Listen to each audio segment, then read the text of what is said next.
Well, good morning, everyone, and welcome to our professional development seminar this morning on Zoom meeting security.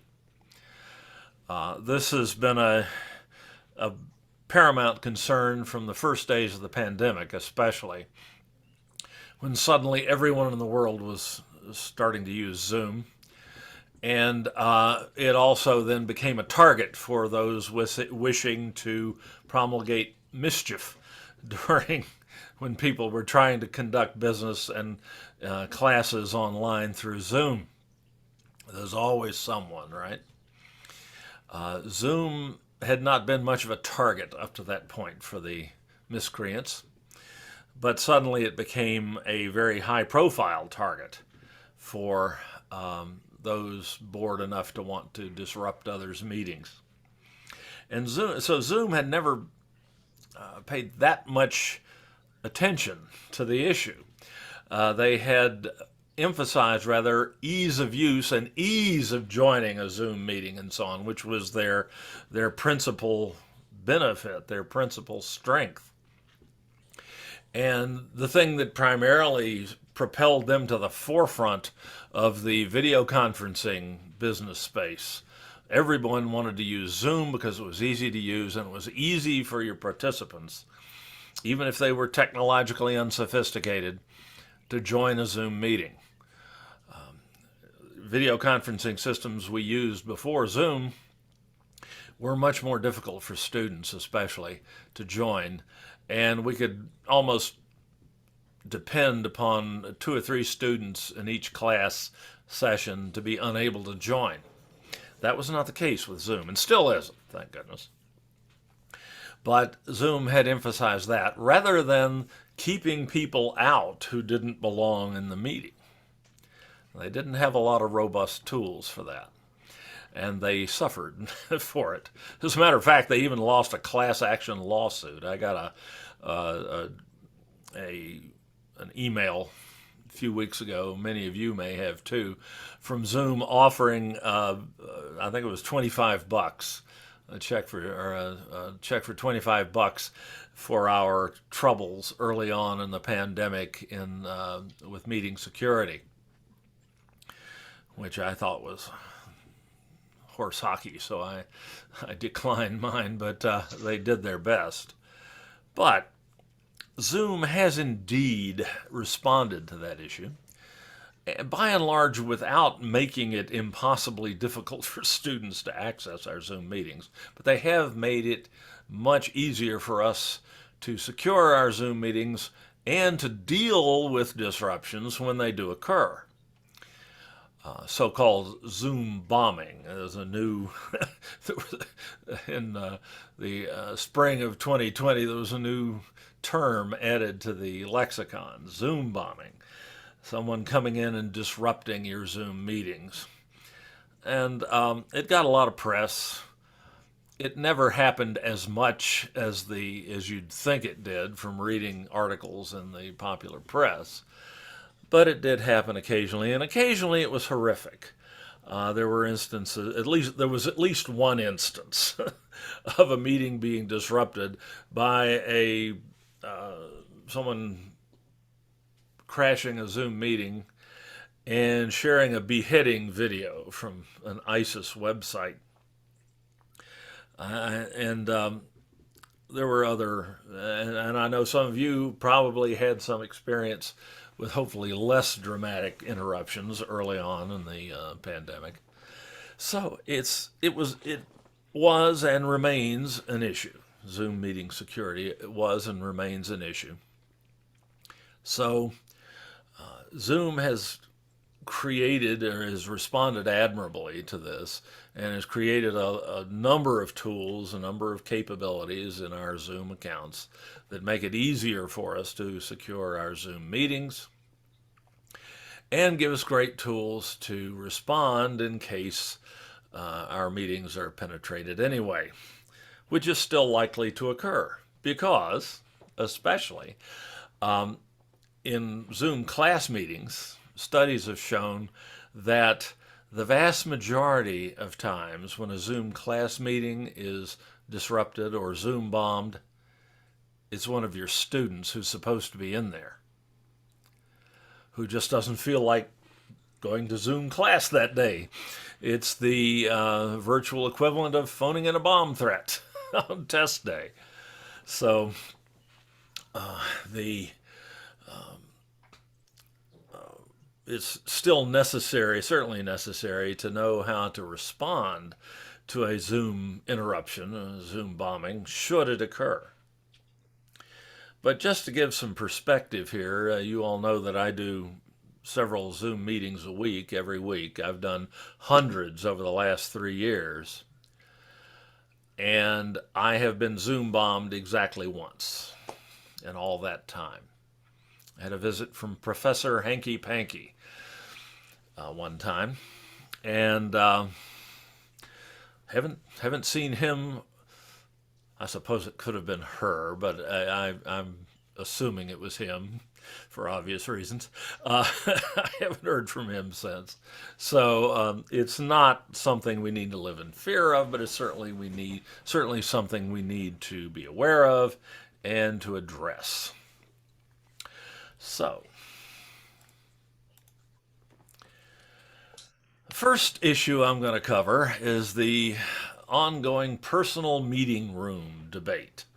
As most of you probably know, your Zoom account, your Confer Zoom account, provides you with a so-called personal meeting room. The primary characteristic of which is that the access information, the join link, the meeting ID, does not change. It's always the same, as long as you continue to use the same Zoom account. This has obvious advantages in terms of getting your students or your colleagues into a meeting. The access information is always the same, so you only need to send it out once. People can bookmark it or jot it down and retrieve it at any time, and it makes it much more likely that they'll be able to get into your meetings. And this is the approach that I use. Of course, I'm not dealing with federally students whose personally identifying information is federally protected either. So I have some advantages in that regard.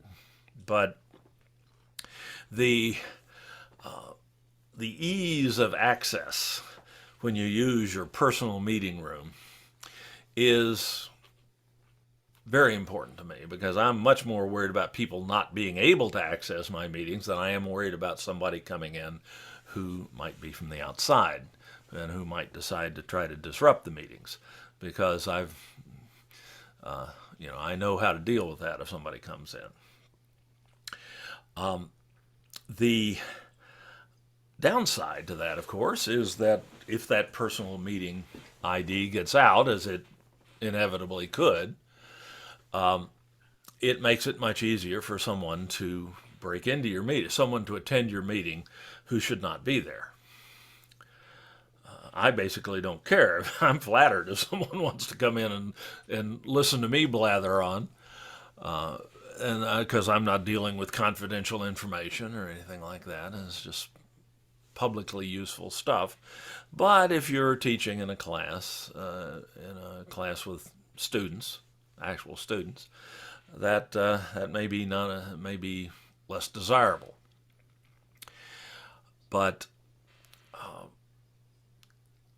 on balance, I've found that I have very little trouble using my personal meeting room with an unchanging join link, which you get on every email that I send out, or every blast email that Mary Kingsley sends out every Monday morning, listing the week's sessions that we're doing. I find that just works better for me. But it does somewhat increase the likelihood of, Carlin, that's definitely, that's on about 2 slides down. We're definitely going to do that. Learn how to kick someone out. I trust I shan't need to do that today. But we do have lots of tools that will allow us to handle an intrusion if we need to. even if we are using our personal meeting rooms.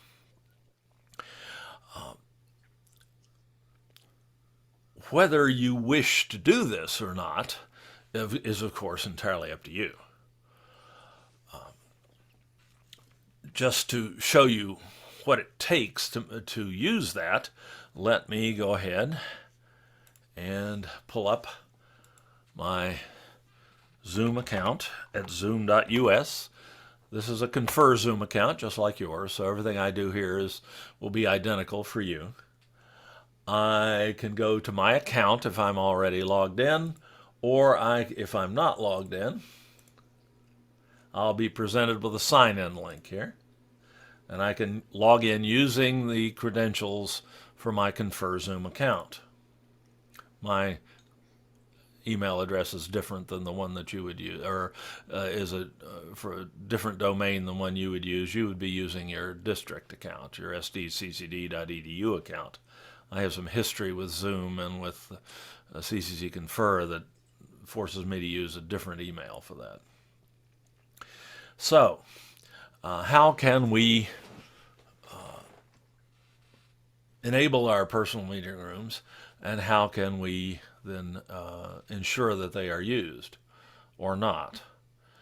We do that by going to the settings link in our Zoom account management screens, and going to and scrolling down to the section on PMI. That's a little early, sorry.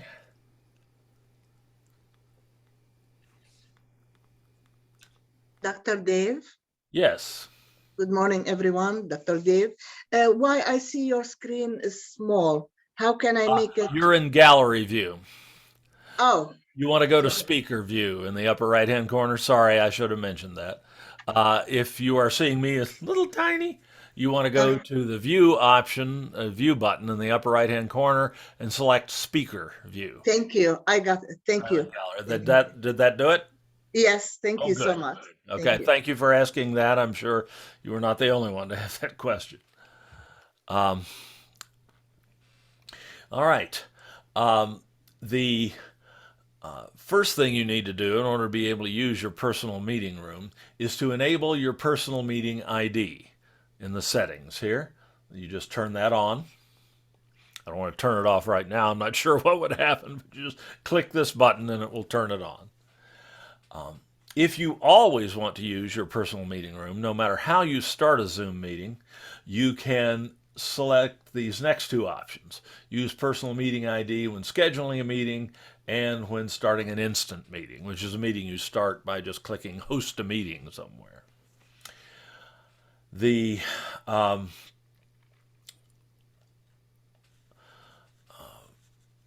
will ensure that no matter how you start a Zoom meeting, that you will be using your personal meeting room. And you will facilitate the process of your attendees getting into the correct Zoom meeting, so you avoid the number one crash landing with using Zoom, which is having you end up in one meeting room and your students end up in another one. And it happens to everybody sooner or later, usually sooner, early in your process of learning to use Zoom. So using your personal meeting room will pretty much make that impossible to happen. There is some concern. Oh, and then of course, once you do that, if I go back to meetings, I'll see a link for my personal room on the meetings page. And if I go into that, I can then set up my meeting links, or acquire my meeting links and set up information about this. I'll get my meeting ID, which does not change, and also get my invite link, which I can customize like this, but normally the invite link will end with your meeting ID at the very end of it. And either one of those works fine. So all you have to do is provide this meeting link to your attendees in an email or in a link in Canvas, and you can pretty much ensure that people will be able to access your meetings and will end up in the right Zoom meeting room. But, of course, there's always the possibility of this link getting out. Someone could share it with someone else. And if the link is disseminated, like through an email distribution list and so on, it can become semi-public. It's an especially bad idea to put your personal meeting link in any sort of publicly accessible social media, like Twitter or Facebook or Instagram or anything like that you might use on a regular basis that anyone in the world can access. That's what happened early on that caused so many Zoom bombings. People were putting their personal meeting IDs out on Twitter, by and large, or Facebook, and anybody can view the public areas of that. If you tweet, anybody who wants to search for Zoom meeting ID or whatever can pull that up and access your meeting if you're using your personal meeting ID. So you don't want to disseminate this invite link in that way. You want to do it more privately. Particularly, it's a good idea to do this through Canvas if you're using this with your students. And there's an especially stealthy way to utilize your personal meeting ID in Canvas without exposing this meeting link directly. We can see how to do that if I go into Canvas here.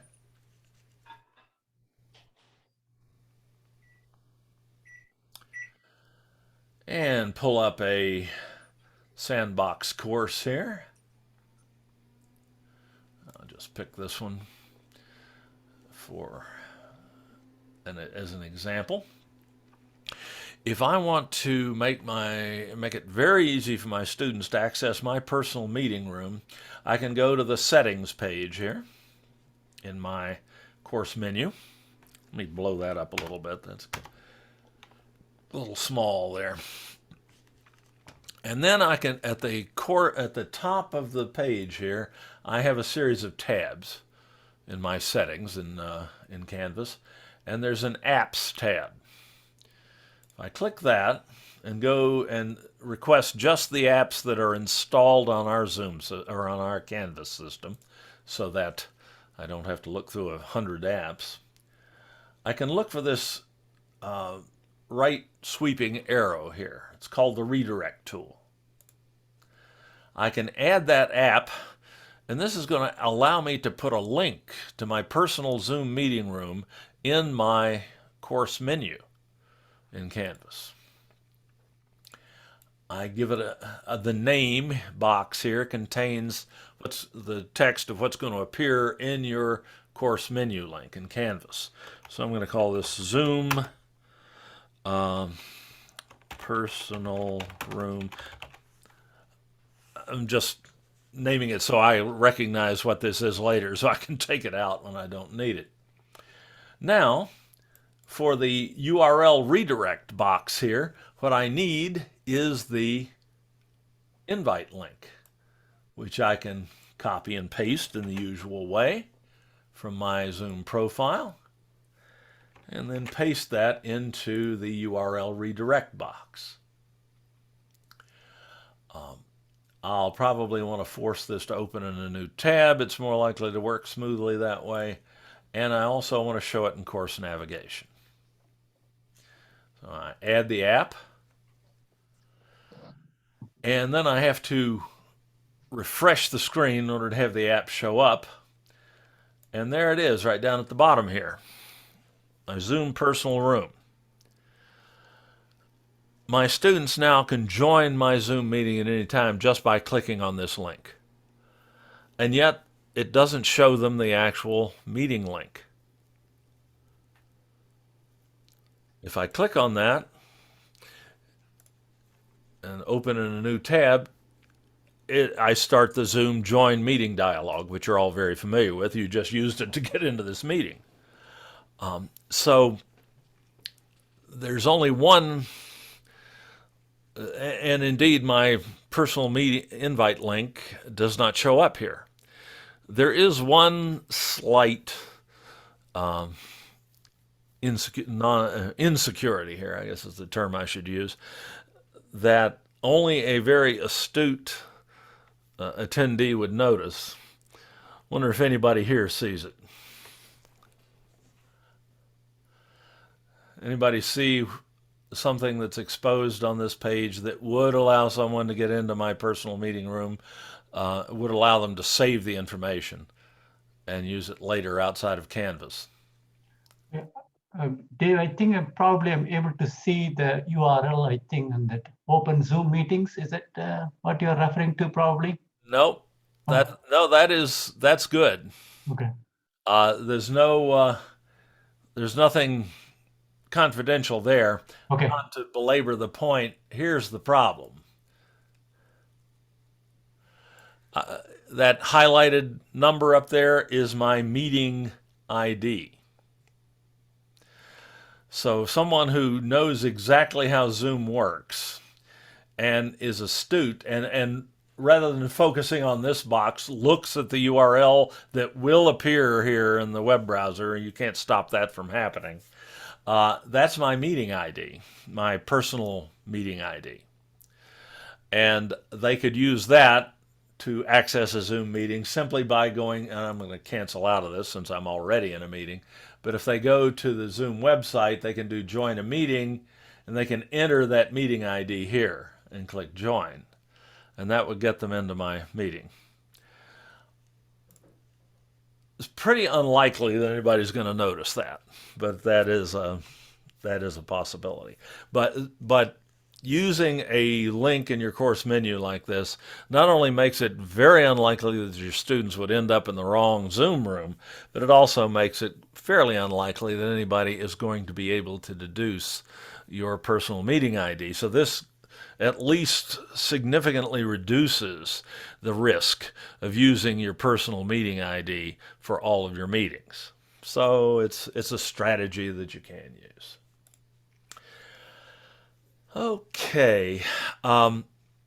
Also, if you're using your personal meeting ID, you always have the option. Let me bring that web browser back up here. You do always have the option to, if I go to my meetings again and personal room, you do also have the option to set passcodes on this. And if you really want to, when you're scheduling a meeting,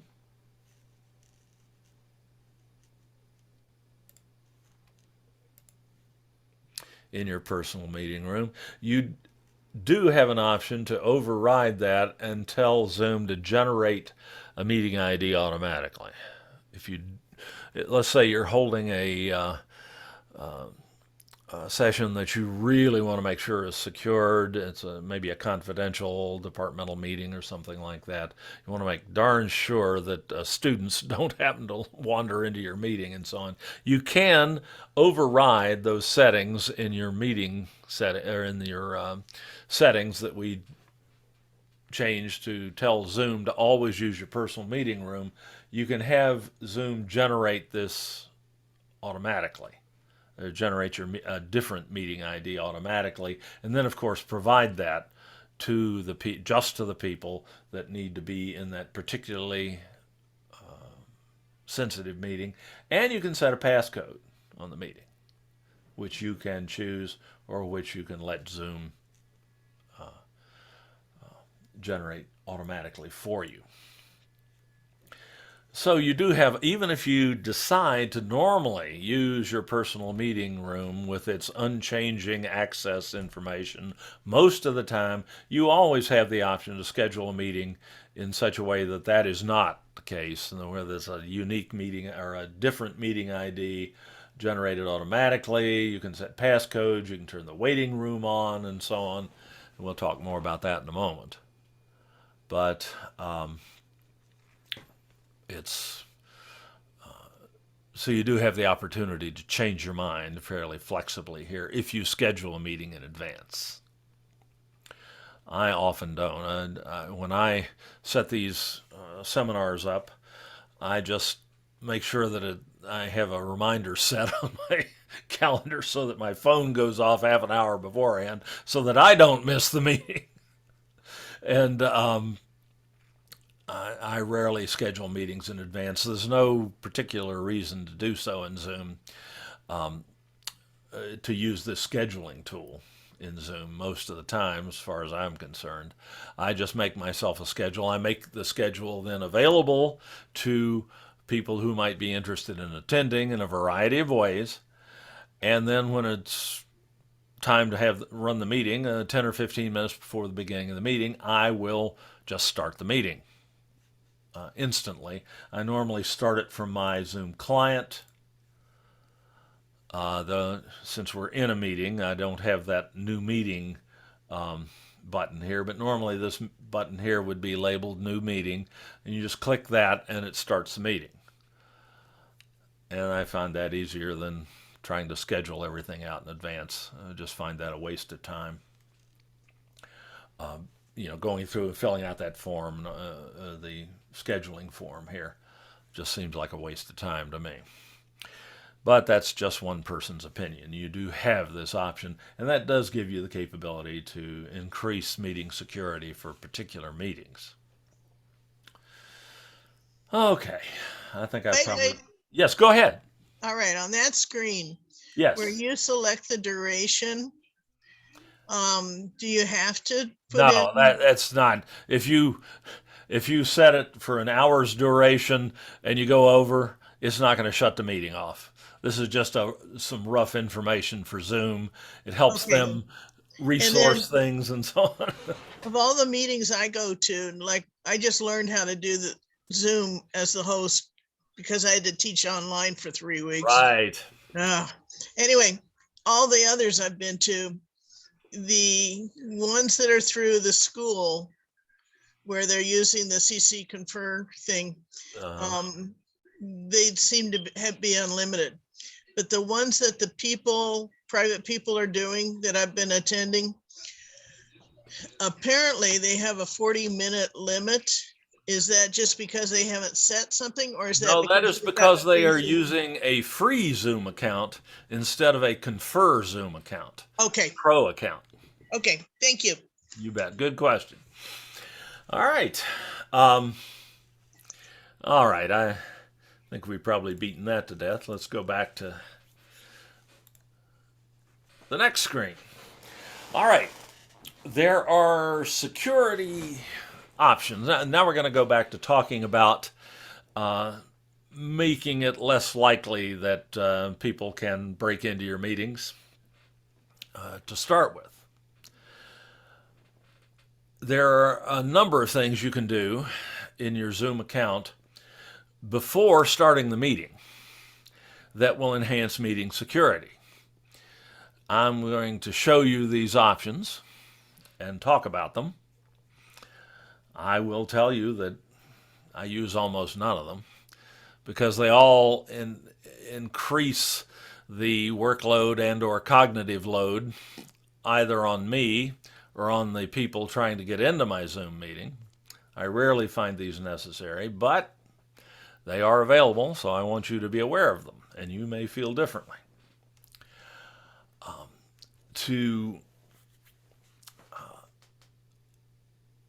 The first option we'll talk about is a setting you can change in your Confer Zoom accounts. If you buy a Zoom Pro account yourself, I have one for personal use, you can't, this is set on for you, and you can't change it, which ticks me off. But somehow the folks at CCC Confer have the capability to turn this off. and they've done so. But one of the options is to require at least one pre-meeting security option, which means having either the waiting room or a passcode enabled can be set on.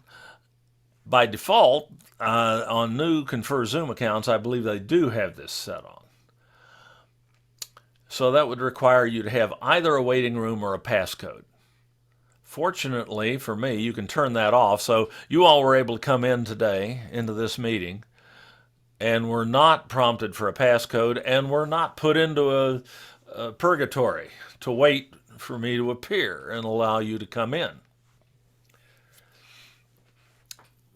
But you do have that option. You do have those options. You do have waiting room options, passcode options. Is yes. the waiting room used also to screen people coming in? Yes, that's its purpose. Okay, because our AFT Guild meeting, they put you in a waiting room. Right. Well, and that may be appropriate in that case. You don't want somebody who's not a member of the union coming into those meetings, right? Okay, we've already talked about the security options on the schedule meeting screen.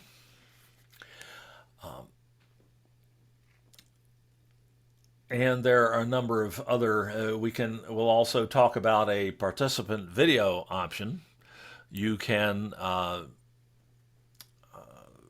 have participants join without their video on. There are screen sharing options that you can set in advance that will minimize the possibility of disruption during your meetings. You can prevent people from renaming themselves something naughty, and you can limit their use of chat. All of these, screen sharing, renaming, chat are things that people have used to disrupt meetings in the past. So let's go and take a look at this. I want to make sure I've got that handy here so I can remember what I'm supposed to say here. Now I have that up on another screen. Now let me bring up our Zoom meeting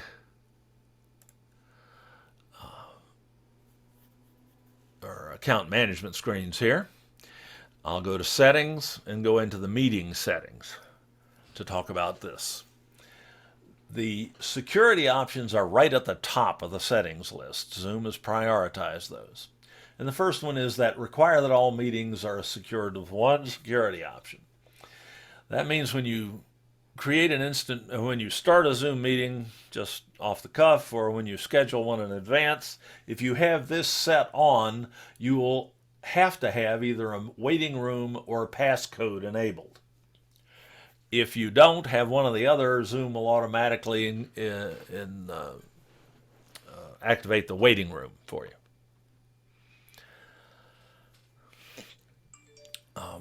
So what is the waiting room? Well, Carlin's already asked that question. It's a vestibule, a cloakroom that you get stuffed into when you first enter the meeting that doesn't allow you to hear or see anything that's going on in the meeting. The host is notified that you've joined the waiting, or that you're in the waiting room, and then has to let you in. You can let everyone who's in the waiting room. As a host, you can let everyone in at once. My problem with the waiting room is that, I don't know about you, but in my meetings, people don't all show up on time. Go figure.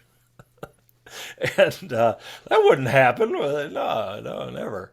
And I'm sure your students are all Johnny on the spot and right there at the beginning of class and never come in late.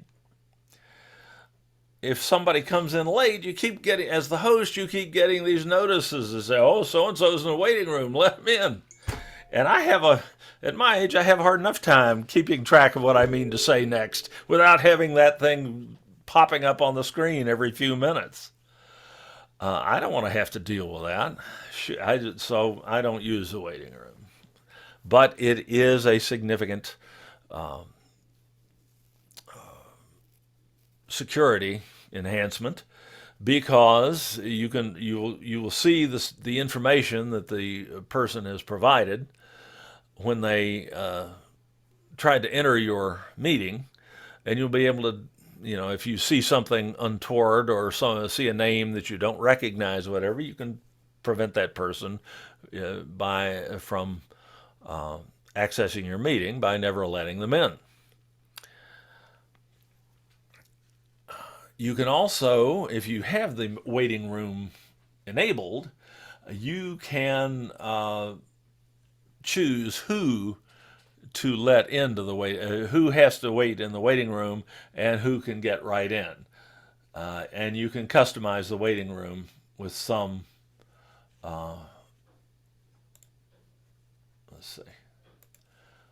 with some options. And you can have everyone go into the waiting room, or just people who are not in your account. If it's like an AFT meeting, certainly everybody in the AFT meeting should have a Confer Zoom account, so you can let the folks with Confer Zoom accounts in and keep everybody else out and put them in the waiting room, and then you get to choose whether to let them in or not. You can whitelist domains that you will accept users from. Let them in. Don't put them in the waiting room. If you invite someone, if you send an invitation to someone while the meeting is going, you can have them not sent into the waiting room. Hello, Dave. Yes. Is it good option for the classroom when you have like Zoom in class to use the second option there so only students can get in? Well, no, because the student, if you select this option, Yeah. your students will automatically be put in the waiting room, because most of your students do not have Zoom accounts. And even if they have Zoom accounts of their own, they do not have Zoom accounts that are in our Confer Zoom domain. So that's one you'd probably not want Okay. for Thank your you. students, because your students don't have to have Zoom accounts in order to access your Zoom meetings. So they will not fit into any of these categories, exempt categories. Dave, Yes. when students come to the classroom, sometimes we don't recognize them because they use their own sort of an email address or something. Right. Not all of them show their name. Yeah, that's another difficulty with the meeting room. You may not recognize them, but they may still be one of your students. That's another reason I don't care to use the waiting room. But again, this is a matter of your personal risk tolerance in that regard. So, but the waiting room you can turn on globally here. And even if you don't turn it on so that it will be used in all of your meetings, if you don't do that, you still have the option to enable the waiting room for a particular meeting if you schedule the meeting in advance. There was an option in the scheduling form to require a waiting room for a particular meeting that was particularly sensitive or whatever. So you do have some flexibility with that waiting room option. You can also enable or disable the waiting room from within the meeting after you start it. We'll see how to do that in a moment. While you're still in the waiting room, Yes. you had a different screen up that gave more options under the waiting room, and it talked about a host or co-host. And will you address the co-host and how useful they are in this presentation today, or you want to do it now? Here it just talks about whether participants in the waiting room can reply to hosts and co-hosts or not. Right, but a lot of people don't know you can have a co-host. Right. In meetings I've been in, the co-host was appointed specifically, number one, to monitor the waiting room, and number two, to watch the chat for questions. Yes, indeed, and it can be very handy to have a co-host if you're lucky enough to have what amounts to an instructional assistant. And if your meeting's big enough too. And if your meeting's big enough, that can be very helpful. Yes, and you can designate anyone in the meeting as a co-host once the meeting starts. Not exactly a security issue, but it is a very useful thing to be able to do if you have someone who's willing to help you out during the meeting. And somewhere today you'll show us where. Yes, I can show Okay. you.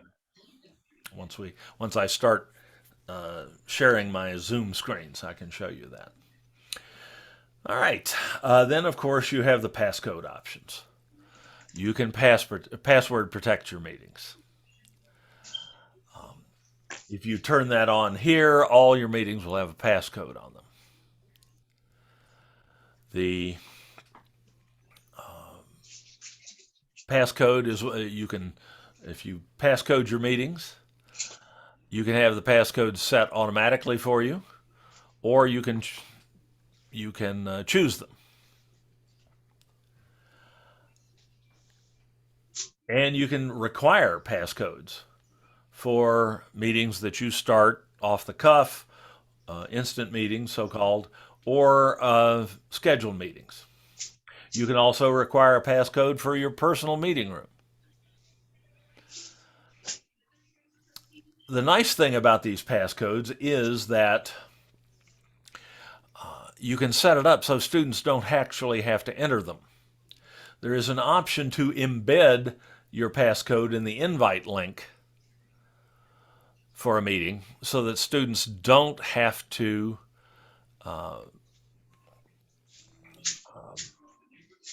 enter the passcode manually. This, of course, eliminates some of the security, though, because you still have to share the invite link with them in some way. And then the passcode is just a part of the invite link. The passcode is encrypted in the meeting join link so that they can't see it. They can't figure out what the passcode is from looking at the meeting link, but it effectively makes the invite link with the passcode embedded more or less like your personal meeting link, and that this person only has to click on it to go in. They don't have to know the passcode. So the utility of that embedding the passcode in the invite link is, or setting a passcode, because you do not have the option to turn off this setting that says embed passcode and invite link for one-click join. This has been locked by the administrators at CCC Confer, the ones who manage our Confer Zoom accounts. So we can't turn that off. So if you have an invite link that contains your encrypted password, that's not that much different than having a personal meeting room invite link that never changes. Though you can change the password where you can't change the personal meeting link. So it's shades and levels of security options that you have. And of course, there's nothing to stop students from sharing passcodes if they know them. If the passcode is embedded in the link, of course, you only provide the link to them. They can't share the passcode with anyone, but they can share the meeting link. So there's no 100% security here. What you're doing is building layers of security, like an onion, that each additional layer of security makes it a little less likely that your meeting is going to be invaded by someone who's not supposed to be there. That's the whole purpose of all these pre-meeting options here, is to prevent someone from getting in from the outside who's not one of your students, who should not be in your meeting. So Dave, can I ask a quick question? Certainly. Elizabeth here. For me, it's mind-numbing looking at the security options, and I've just been using the personal waiting room where they just click on the Zoom room, and then they do have to put in, I don't know if it's called a passcode, but they just have to have one, which has been the same semester to semester. And as far as I know, I haven't had anybody abuse that. Is that still just plenty fine security? Because is it working for you? It does. I mean, I really have never had anybody Zoom bomb me or do something I don't want. So I'm inclined not to make my life more complicated. Exactly. You're making your life more complicated and your students' lives more complicated. You're making it much more likely that one or more of your students will not be able to get into your class meetings. Okay? So if it's working for you, and it works for me too, that's exactly what I do. Except I don't even have a passcode. I think somebody must have assigned it because it was weird. Sorry, I've got a bird in the background. I'll mute quickly. But No, that's all right. did the district just assign him because it sort of popped up all of a sudden? No, probably that happened through either through CCC Confer or through Zoom at one point, and you just haven't taken it off. You can go into these settings here and uncheck require passcode when scheduling meetings and instant meetings. You can leave these off. Gray is off, and also this require passcode for your personal meeting ID, and you can just take that off. And then you can remove the passcode and be done with it. You can remove it by going into meetings, go to your personal room, and if there's a passcode set, you'll be able to unset it, uncheck it, and then cease to use it. Then your students will be able to click on your personal meeting room link, and there will be no passcode in the way. They'll just go right in. So that's one less thing that the students have to do to get into your meeting. And I agree. And there's another reason why I don't use a lot of this pre-meeting security here that we'll talk about when we get to talking about what you can do if someone does start trying to interrupt your meeting. But very good question, and I would say it again. It's just a matter of your own experience, your own risk tolerance. I know some of you have been involved in have been in meetings that have been disrupted, and that can be an off-putting experience. And it's especially concerning when you've got students in the meeting as opposed to colleagues. So, like I say, your own experience and your own risk tolerance will guide your decision making in that. All right, let's get back to PowerPoint here and see where we are. We've talked about waiting room and passcodes. We've talked about the schedule meeting screen where you can choose to use your personal meeting room or not for a schedule meeting. And you can set passcode and waiting room passcodes and waiting rooms on at that time if you schedule a meeting in advance using the Zoom scheduler, which is not necessary. You can hold Zoom meetings all the time without ever scheduling one with Zoom. Zoom doesn't care whether you tell them you're going to have a meeting in advance or you just start it when the urge strikes you, or when you've told other people that you're going to be on Zoom. That scheduling process through the Zoom scheduler is optional. Okay, we've got some other options, settings here in Zoom that we need to take a look at. Let me go back to the meeting settings here. Again, that's the settings link in your account management screens, and we're going to meeting settings, which is where the bulk of your settings are. There are dozens of them. Let me see if I can find the one I want now, which is the participant video options. If I scroll down, here we go, under schedule meeting, you have the option to start meetings, or you have the option to determine what happens with your participants' videos when they come into the meeting. You have this option to start the meeting with the participant video on. That will ensure that everyone's video is on when they enter the meeting. That's one thing I don't turn on. I let people decide whether they want to turn their video on or not. This By video, you mean their camera for their picture? Their camera. Thank you. Camera, exactly. So that I can see them and everybody else in the meeting can see them. I'll leave that up to my participants. So that increases their security somewhat. So that's one setting. There are also some screen sharing options that you can control globally in advance. Because one of the most common ways that people will disrupt a Zoom meeting is to share their screen and have something naughty on the screen. Or like I said, that one instance where somebody shared a beheading video in the middle of a Zoom meeting.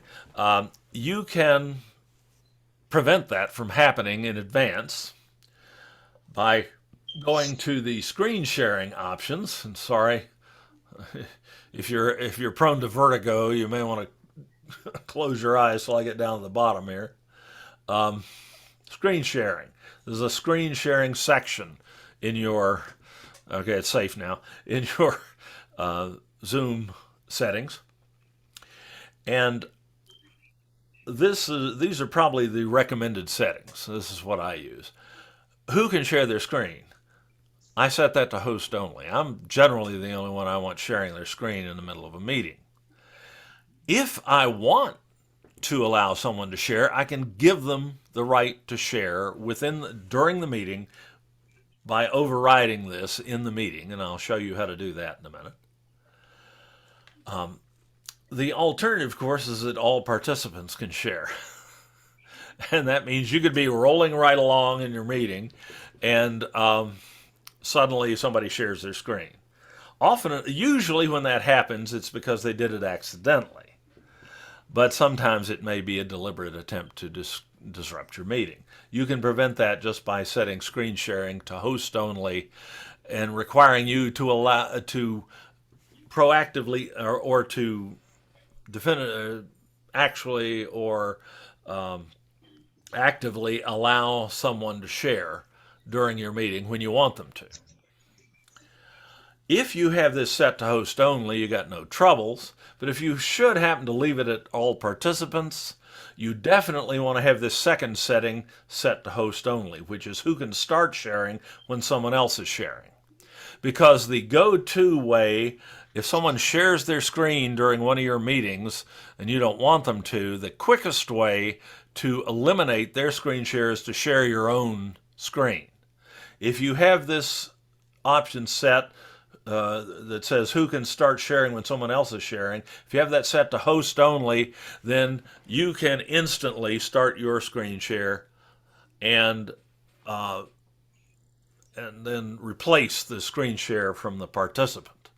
So this gives you a quick way of shutting down a screen share if you've forgotten and left all participants checked here. But the best thing to do, definitely here, in my humble opinion, is to set who can share to host only, and then you control screen sharing yourself.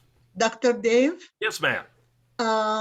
Yes, during Zoom, there's a place where it says, a security. And if you want to give the student a chance to share, you have to check it. Right. We're gonna look at in-meeting security here in just a minute and talk about that. Indeed. Thank you. You bet. Thank you. One option, just an aside here, this is not necessarily a security issue, but it looks like one.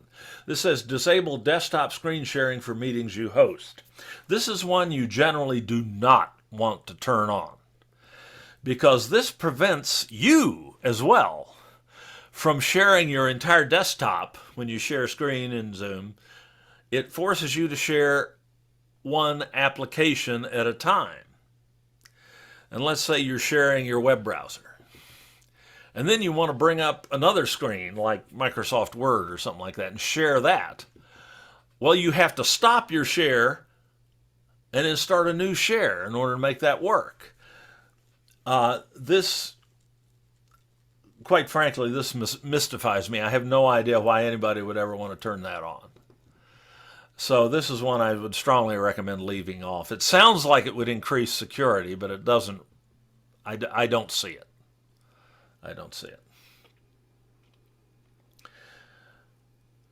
All righty.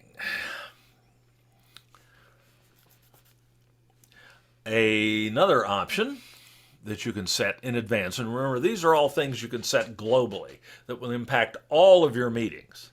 Some of them you can override during a meeting, others you can't. Another one that you can set in advance that can be overridden is a rename option.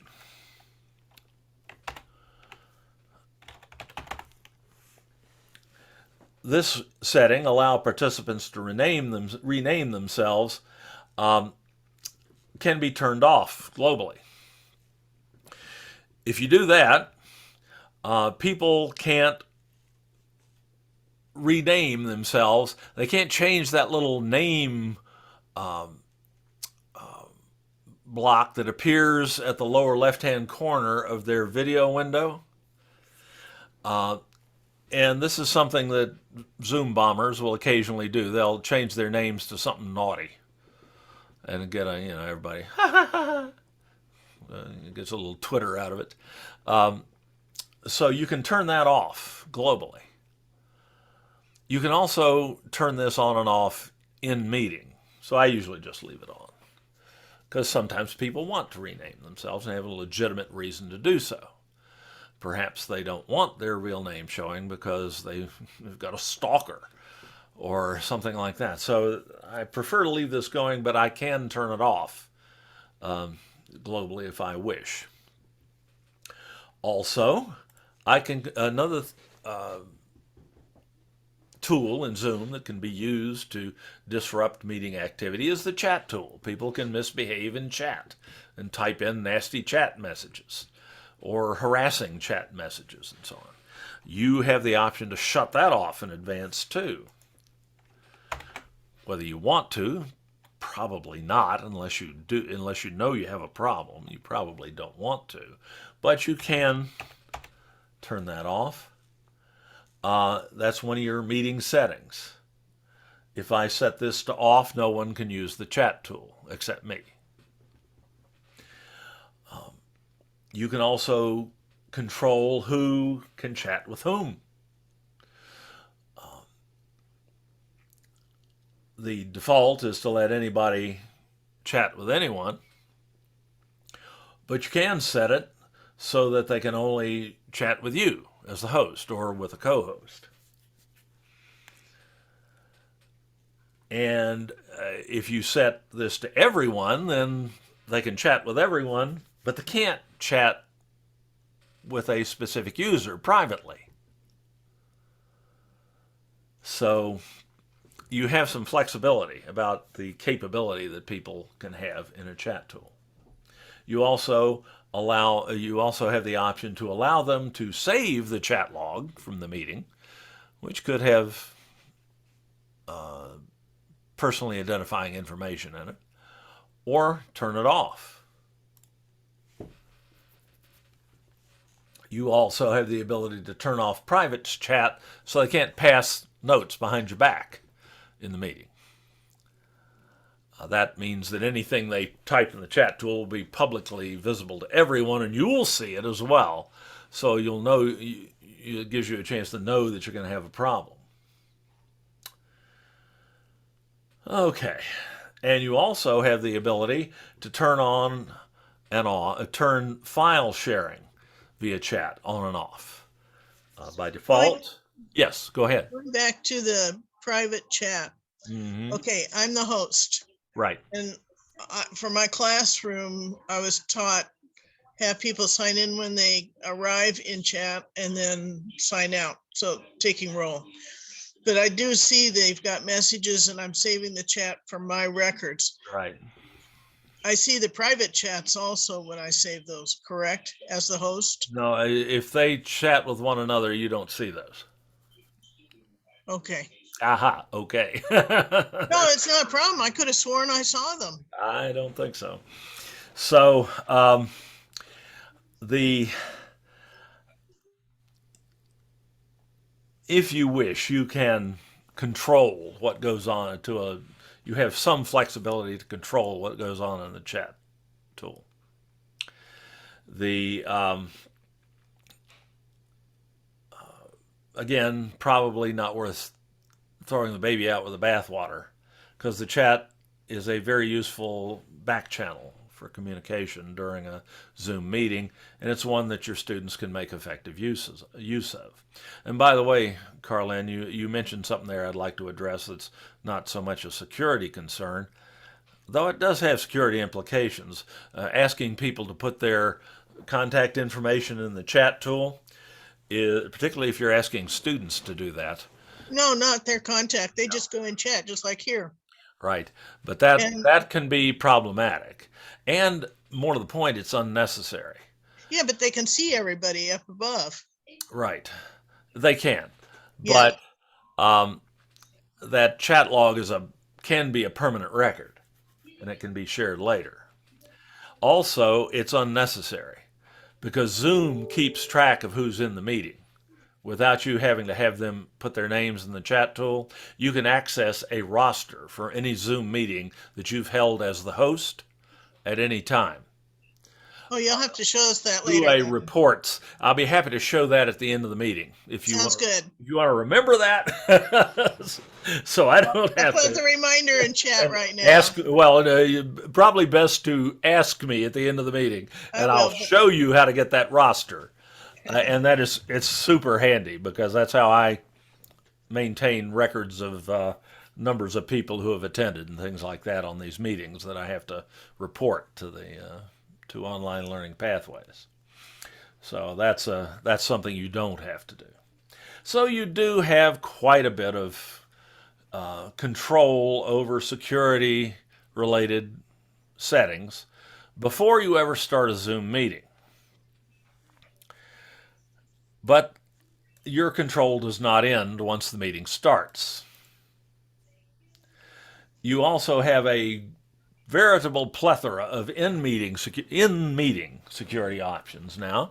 That Zoom, most of this is stuff that Zoom's added since March of 2020, when they started having security problems and started getting bad press.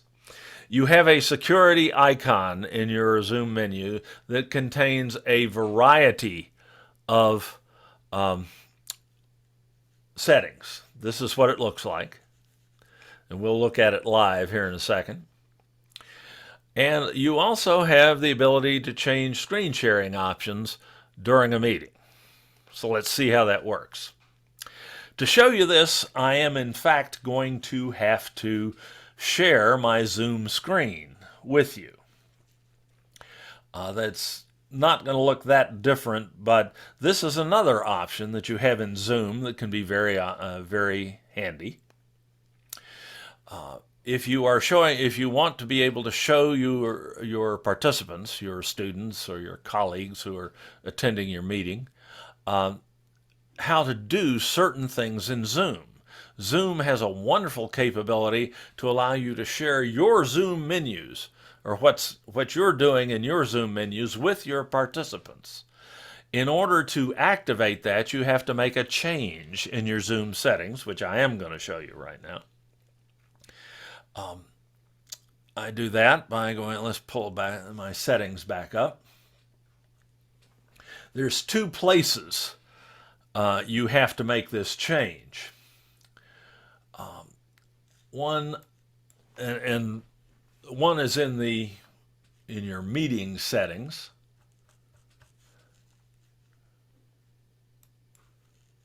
Go to settings, meeting, as we've been going. And that one is, it's always hard to find, Zoom Windows.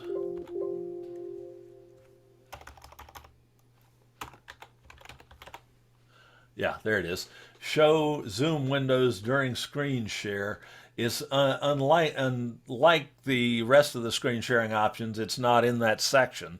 It's down here under, just above the screen sharing sections in the settings list here. Show Zoom windows during screen share.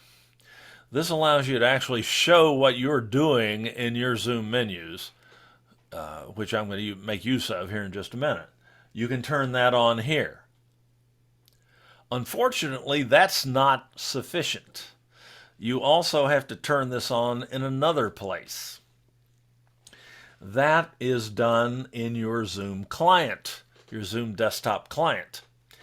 This is a little program that is automatically loaded onto your computer, either your laptop or your desktop computer, when you first join a Zoom meeting, whether you're the host or not. It's a little program that connects you to the Zoom servers and to the Zoom meetings. You have to have it in order to make Zoom work. And it's always there in the background, but you may never see it. You can bring it up at any time by just running your Zoom client. You can do that from, well, I guess I am going to have to share. I'm going to have to make use of my Zoom screen sharing here. I'm going to share my screen with you. All right, now you're seeing, above your Zoom menus, you're seeing mine. You see my cursor moving about here. And to run my Zoom client on a Windows machine, I can go to my search box here in the taskbar and just type Zoom.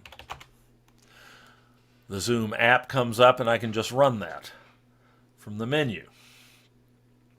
On the Mac, you may have a Zoom icon in your ribbon at the bottom of the screen, or and a Zoom icon is a little, oh gee, I can't believe I don't have one up here. Is a little rounded square with a white camera, looks like this in it. You have one there on your ribbon. Yeah, I do have it here. There it is. Yeah, I have one in my taskbar. That's right.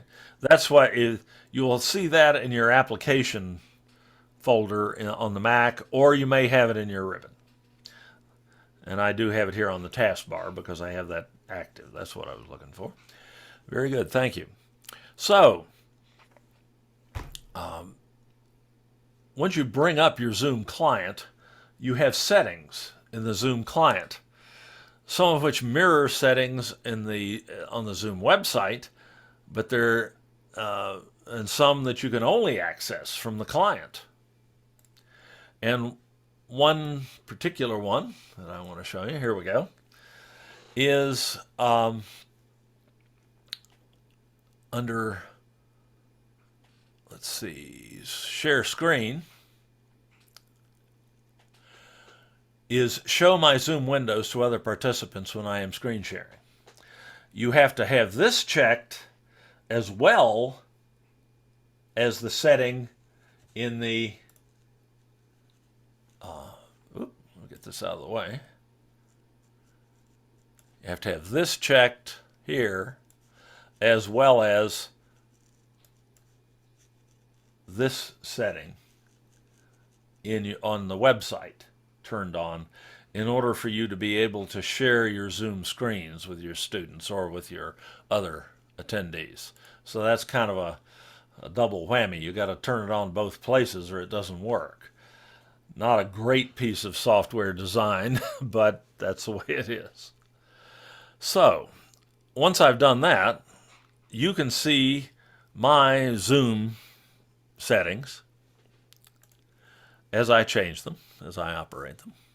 The first thing we'll take a look at is the Zoom security icon. This is something that was added early in 2020. They didn't used to have this.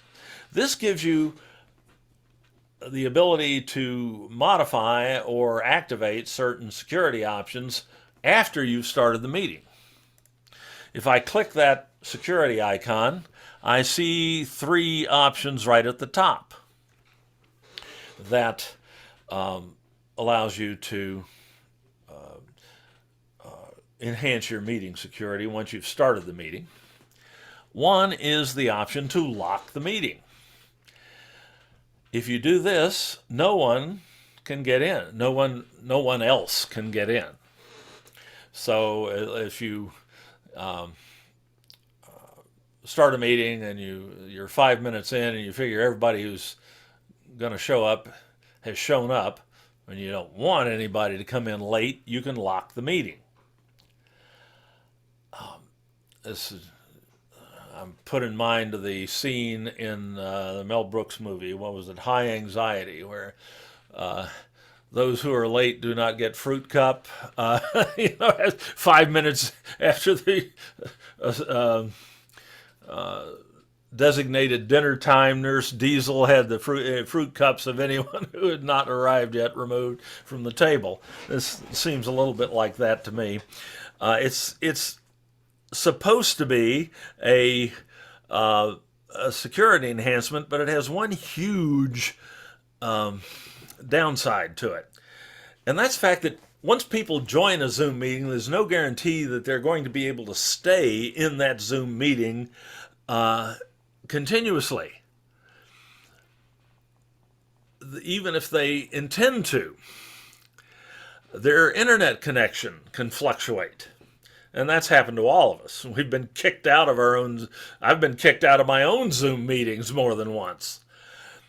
If you lock the meeting and someone is kicked out of your meeting through no fault of their own because their internet connection blipped, they can't get back in. Even if they have the passcode and everything, even if they have all the other security information they need to get in, they're locked out.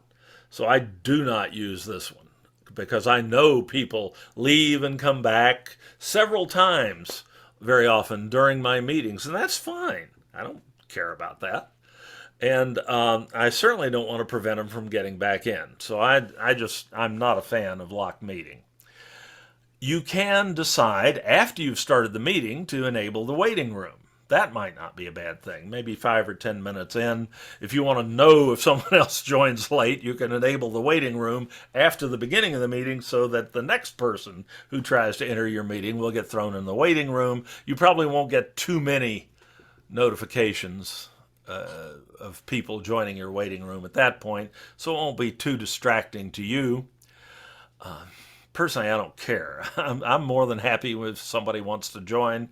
I don't care when, so I don't do that either, but you have that option.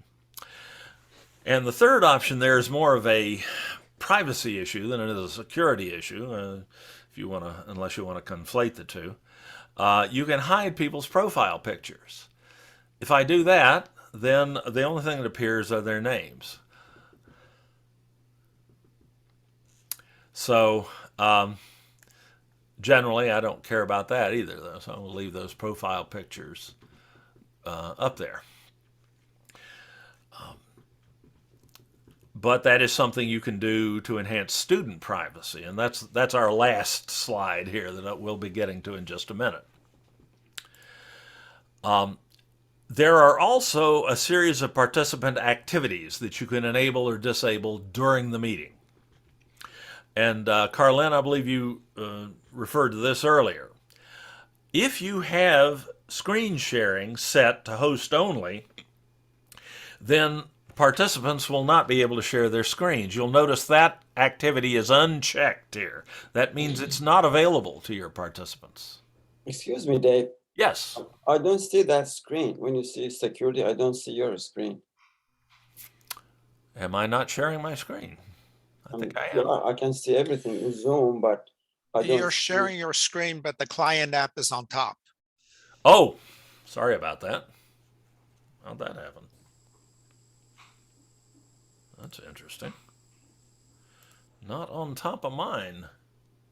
Curious. Okay, let me check something here.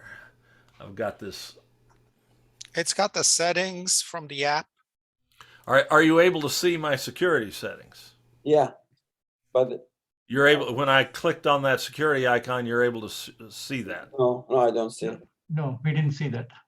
Okay, let me see if I can figure out what's going on there. You should be able to see that. Let's see.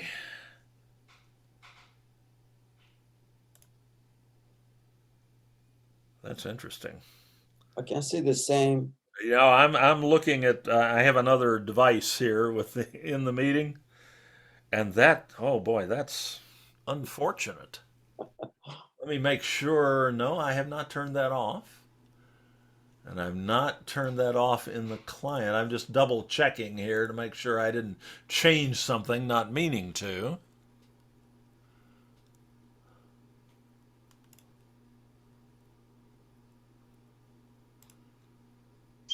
Oh, I did. I turned it off. Jeez, that was dumb. Okay. Let's see if that change takes effect immediately. Yes. Okay, that was provocative maintenance. I was showing, I forgot that I actually unchecked that. Okay, now you should be seeing my security menu. Yes. Good. Thank Dave, you you're very much for still, letting me know. Welcome. Dave, you're still showing the app settings. Yeah, I just took that off. Yeah, I just took that down. I have more than one sharing means going on here right now. I'm also using a tool called OBS to share the screen video off another screen, but that's but when I click the security icon here, now you should see those security menus pop up over top of whatever I've got on the rest of the screen. Sure. And I'm looking at my iPad over here, and that does seem to be working. So hopefully everybody's now able to see my security menus. Here I was talking about locking the meeting, enabling the waiting room, and hiding profile pictures earlier. Now we have these participant activities that we can control access to during the meeting, once the meeting has started. I was talking about sharing screen. Notice that share screen here is not checked, because right now my global sharing settings that I showed you how to change a minute ago in your management screens at zoom.us have host only set for screen sharing. But I can override that during a meeting by just clicking where it says share screen and then clicking the security icon again. And now any participant in the meeting could share their screen. So I have the ability to turn that capability on and off as I do all of these capabilities. I can also enable or disable chat. It's enabled by, I have it enabled in my global settings, but I can turn it off and turn it back on at will during a meeting. So if somebody starts misbehaving in chat, I can shut the chat down until I can otherwise deal with the issue. I can prohibit folks from renaming themselves. I can prevent them from unmuting themselves. Right now they have the option to do that. If people are muted, they can unmute themselves. But if I turn that off, now anybody who is currently muted cannot unmute themselves. I don't want that, so I'll leave that off. I'll leave that as is so that people can unmute themselves. But you can stop people from speaking that way. Stop participants from speaking in the meeting that way. You can prevent them from starting their video by turning that off. And that's a privacy issue that we'll talk about in a minute that you may choose to use. And Wait, can we go Go back ahead. to that start video? Is that when we first signed in, it said the meeting was being recorded and we had to give our consent. Now, Right. is this start video when they are recording it for themselves? Or is it for them showing us a video? No, that governs whether people are visible to everybody else in the meeting. Okay, so like I never use my video, my camera, because my internet connection's weak. Right. That has no bearing to me whatsoever, correct? So that wouldn't have any bearing for you. Right. Okay. Another common Zoom bombing technique is that a Zoom bomber will wait until you share a screen like I'm doing right now in Zoom. And then all of a sudden, you'll see this happening.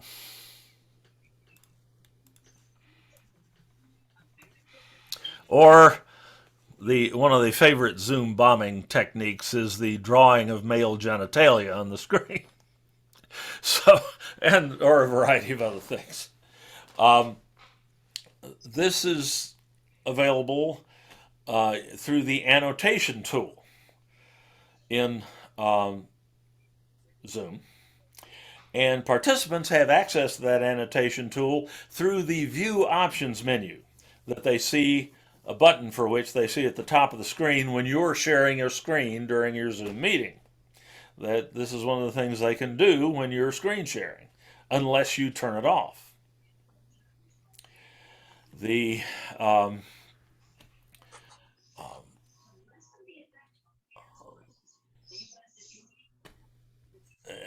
this can be obviously distracting. You can shut this down very quickly by simply unchecking annotate on shared content. Now no one can annotate further, and I have the capability to go in and clear annotations and then move on. So that's can be a useful thing. There's also another option you have vis-a-vis screen annotation when you're sharing your screen. Let me see. Yeah, here's my share control bar that I can share with you because I have set my screen sharing to allow this. There's also an option under More in that in this screen sharing control bar called, and I have it turned on, so let me turn it off and then go back down, to show names of annotators. So if you have this selected, if someone starts drawing on your screen, when they stop drawing, for a second it pops their name up on the screen so you know who's doing it.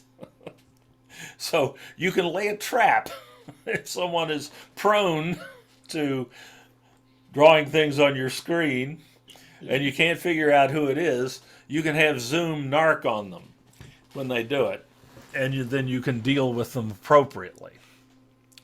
So but that annotation on shared content is one of the things that Zoom bombers will sometimes try to do and to disrupt your meeting.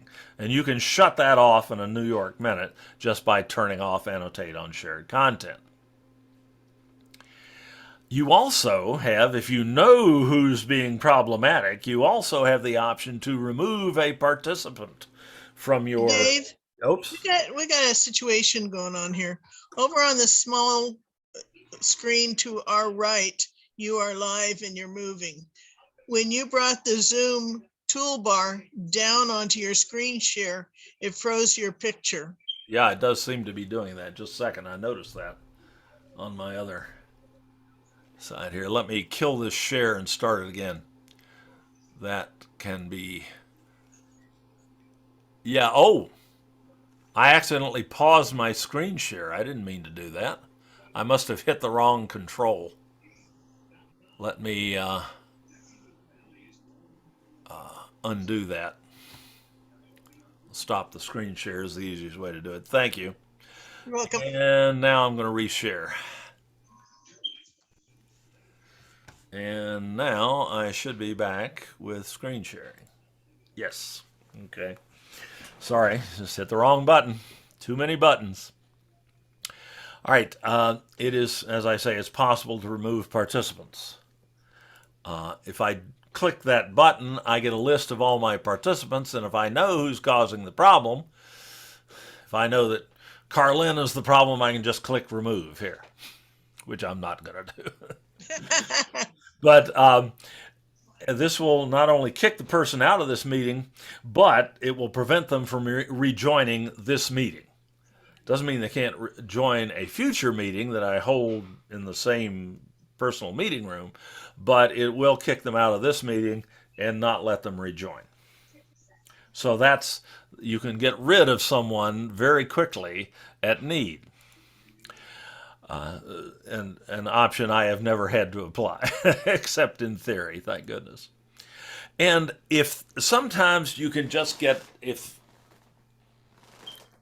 a number of people start doing things all at one time, you can get overwhelmed.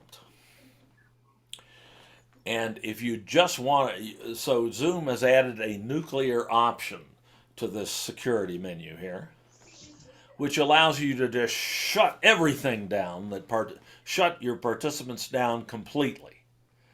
They'll still be able to see and hear you and any screens that you share, but they will not be able to do their videos, they can't start their video, they can't do anything. If you click suspend participant activities at the bottom of the security menu, this is your nuclear option. This shuts your meeting down to the point where it's more like a webinar or a broadcast than a two-way interactive Zoom meeting. It's not something you want to use all the time, but if things just get off the rails, you can shut all participant activity down instantly by just clicking that button and regain control of the meeting. This security menu is particularly vital because it allows you to regain control of a meeting or to eliminate distractions in a meeting that occur once the meeting is started. And this is especially important these days, particularly in Zoom class meetings, because they've done some studies on, as you can well imagine, there's been a lot of studying of Zoom bombing and the psychology behind it and who's doing it and why and things like that. I'm sure there have been several dissertations on that subject since the spring of 2020. And what they found, one thing they found in all those studies is that these days, especially, now that all of these security tools have been added to Zoom that weren't there before, that in the vast majority of cases, when a Zoom class meeting is disrupted, it's disrupted by one of your students who's supposed to be there, who just doesn't want to have to sit through your Zoom session.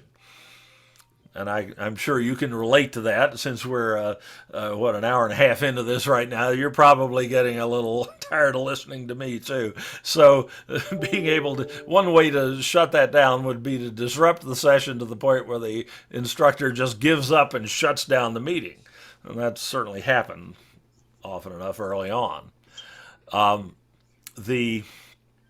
This security menu here makes it much less likely that the instructor is going to have to resort to that particular dramatic solution to just close the meeting down and give up. Dr. Dave, Yes. we are happy to be here and we'll never do that. So Thank we you. are, I appreciate that. we are enjoying your training. So Okay. thank you so much. We'll not do that. Thank you. Thank you. Like I say, I did have Professor Hanky Panky show up one day, and I might see him again. So I've got all these tools. Only admit to getting snacks.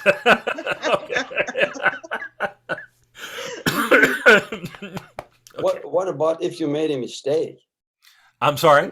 If you made a mistake, it's just by accident you do it. Well, yeah, and that can happen. People can hit a button by accident. I just did and shut down my screen share. And I spend a lot of time on Zoom. I mean, this is a complex enough interface that it's easy to do something you don't intend to do. And so with these tools, if somebody inadvertently does something, you can just ignore it, or you can control it and ask them to stop. If you shut one student down, he cannot go back, right? Well, if you remove the student from the meeting, no, they can't come back. But you can certainly turn off, like if somebody accidentally shared their screen, you can turn off screen sharing temporarily. And you can ask everybody, please, stay away from that green button at the bottom. I know you're curious about that, but if you do that, it's going to disrupt the meeting, and appreciate if you didn't do that. Then you can turn it back on if you wish. So you have this dynamic flexibility here with your security menu. You can turn these participant capabilities on and off at need. And yes, from time to time, someone will unintentionally disrupt a meeting, and you can deal with that. So the next question might be, well, how can you tell who's doing what in your meeting if something is going on that is disruptive? You can go to your participants tool here in your Zoom host menus, and that will give you a list of everyone who's in the meeting, obviously. But it will also show you what they're doing. Illustrate that by looking at my entry here at the top. And I'm sorry I can't make that bigger. It's a little hard to see, I know, but I can see it on the iPad over here. Probably you can see it on your screens as well. You see little icons out to the right of the person's name that tells you what they're doing at any given moment. For instance, starting from the left, Elizabeth said, I don't see the security icon today in my Zoom meeting. No, only the host sees the security icon. I should have mentioned that. Thank you. Only the host sees that security icon. So, but the participant icon, the participant list here, anybody can see. And if you look at me at the top there, you see 4 little icons out to the right of my name. Oh, in your class meeting earlier. The only reason I can think of you would not see this, well, I can think of 2 reasons why you wouldn't see the security icon. One is that you were not the host somehow in that meeting. The other possibility is that you have not full screened your Zoom window. If you reduce your Zoom window from full screen to partial screen, some of the icons in your host menu disappear because there's not room to display them. So make sure that when you are presenting as the host that you have your Zoom window full screened. And those are the 2 reasons I can think of right offhand why you might not have seen the security icon when you were the host. Okay, so that should be above everybody in this little box. That's where I do that. That probably was it, I guess. Yeah, that may have been it. That's the common reason for icons mysteriously disappearing in your host menu, is you just don't have the window full screened, and there's not room to display them. So it can't shrink the icons. It just throws away ones that it thinks you don't need, and there doesn't seem to be any rhyme or reason to that. But getting back for the moment to the activity going on here in this meeting, the first little icon you see, and I can't really point at it because it pops up buttons over top of them, but just to the right of my name, you see a little green rectangle with an up arrow in it. That's an indication that I'm sharing my screen. So if you scroll through your participant list and you see that icon opposite someone's name, you know who's sharing their screen. The next icon is a recording indicator. That shows that I'm recording this meeting, which I did warn you about early on. And as you joined, you got an audible warning that the meeting was being recorded, which is required in California, certainly, and really is good policy for anyone. Also, you see a little microphone with a little bar bobbing up and down in it. That indicates I'm speaking. So that tells you who is speaking. And the last icon indicates that I have my video on. So you can quickly scroll up and down through your meeting attendees. You can see who's muted, who's not, who's got their video on, who doesn't. And if anybody is recording or sharing the screen, you can see that very quickly. So this can be an indication if someone is disrupting your meeting, you can see who it is. And if you see that it's Mauricio, you can you can mouse over Mauricio. No, no, Or no. and remove his tuchus from the meeting, and he won't be able to get back in. You can also, if he's done this before, you can report him to Zoom. I have no idea what the consequences of that are. And I obviously, let me get that off screen. I don't want to accidentally report Mauricio to Zoom. But so this participant tool gives you some good options for controlling what's going on. And there's another tool, of course, in the participants box here, which is extremely valuable and which we all use probably or need to use from time to time, and that's the mute all button. If you've got some background noise that's making it difficult for people to hear, or let's say, this will happen from time to time, somebody gets a phone call in the middle of a Zoom meeting and they're unmuted and they forget they're unmuted and they answer the phone call to start talking to someone. I have that happen about once a month, at least, in these meetings. And you need to shut that down so that it doesn't interrupt the meeting. You can mute everyone very quickly by clicking this mute all button. Then you are given the option to allow participants to unmute themselves after you mute them. And that's the default. But you can uncheck that. And if I uncheck that and then click yes, not only am I going to be the only one speaking, but no one else can unmute themselves thereafter until I change that. So I'm not going to unmute right now, or not going to mute everyone right now because you all are being very good. So there's no need. But that is a critical security and meeting management tool as well under participants. And finally, under in-meeting controls here, you also have, next to your share icon down here in the host menu, a little menu button, which you can click on. Get your up caret.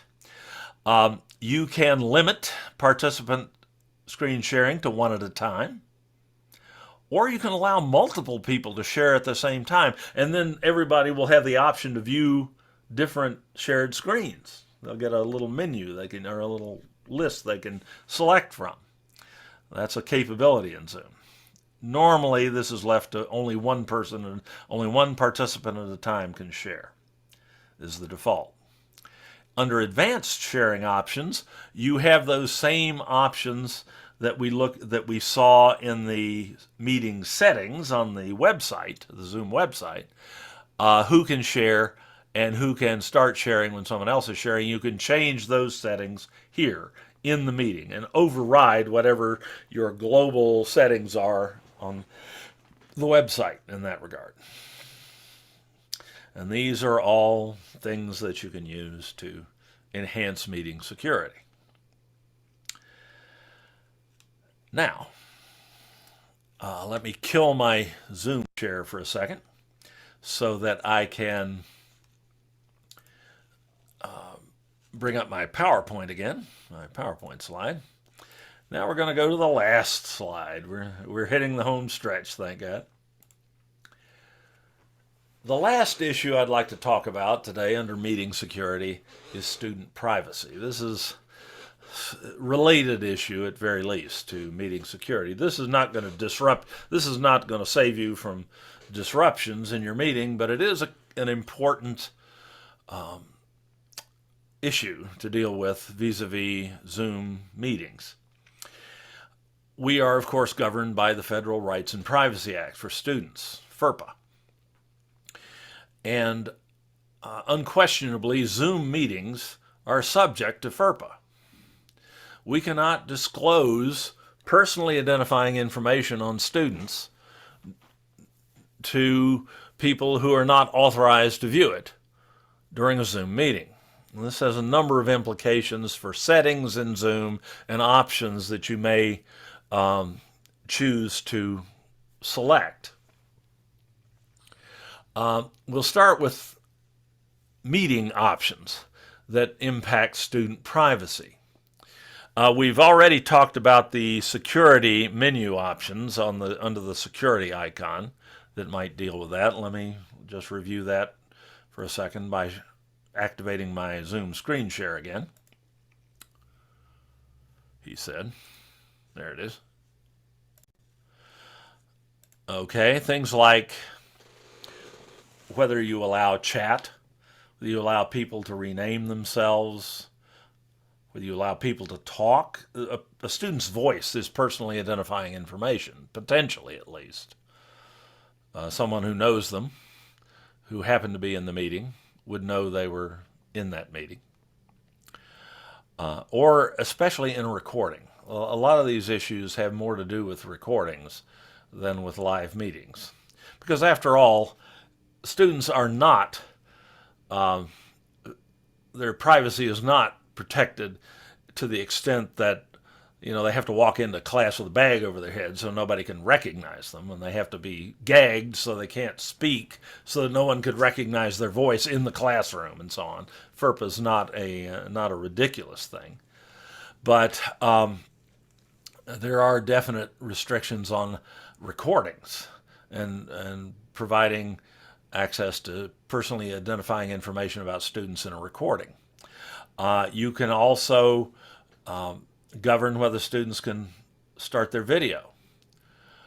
If there are reasons for a particular, to avoid students seeing each other, you can prevent them from starting their videos.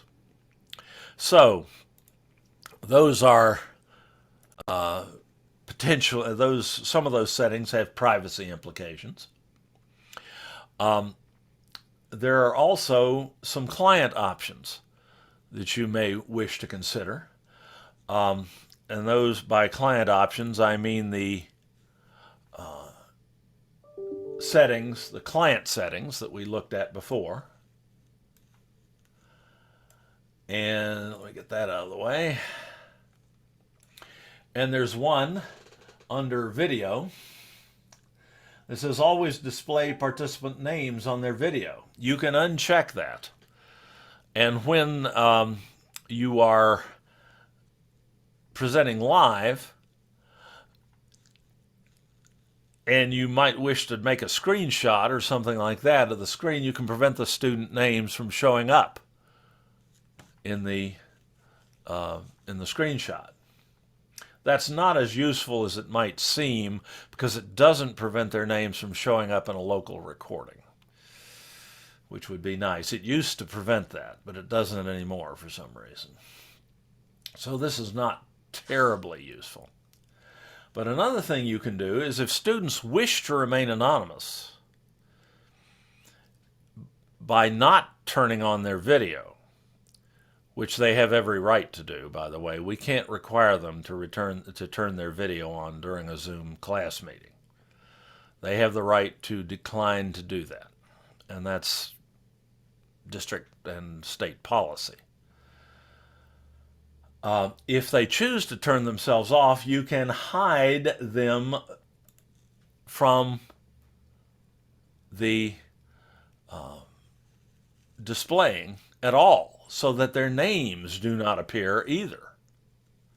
If I share my Zoom screen again momentarily, Mohammed has his video turned on, but nobody else did. So when I click that option, everybody else disappeared. If I unclick it, everybody else comes back. So so you can use this option to maintain privacy for a complete privacy for students who do not wish their presence known in a Zoom meeting. The classic example of this would be a student who has issues with a stalker, and I've had that happen with colleagues in the past, and And in fact, my wife had issues like that for some years. So I'm really sensitive to this. And this option allows you to turn those video thumbnails on and off, or the profile pictures on and off, by hiding the non-video participants. And this will also hide it from a recording, so that those thumbnails do not get recorded. So this is a major privacy enhancement here, should you choose to use it. Is it for everyone or just particular students? No, everyone. Anyone who doesn't have their video turned on will just disappear. There's Okay. Muhammad. He's the only one showing his video. Okay. Okay? Okay. If I uncheck that, then I can see people's names or their profile images, depending on the status of their Zoom account. So this is that's a very useful privacy tool, How come I keep disappearing and then reappearing? because I'm turning that always show. No. Right I'm now, sorry. you have all those pictures up there. Two times ago, I was over there in the upper left-hand corner, and I'm not there now. It's just rearranged itself. Oh, there I am. Thanks. Yeah, you're there. There's more than will fit along the Oh, top. I know, but I kept staying in one spot. That was what was. Apparently I disrupted that by turning these things on and off like that. Okay. So that's a useful tool. There's one other thing. In all the other Zooms I've been in, whoever's speaking, they end up framed in yellow. But that's not happening with yours. Is that a setting? I'm not in gallery view. That happens in gallery view. I'm using Okay. speaker view.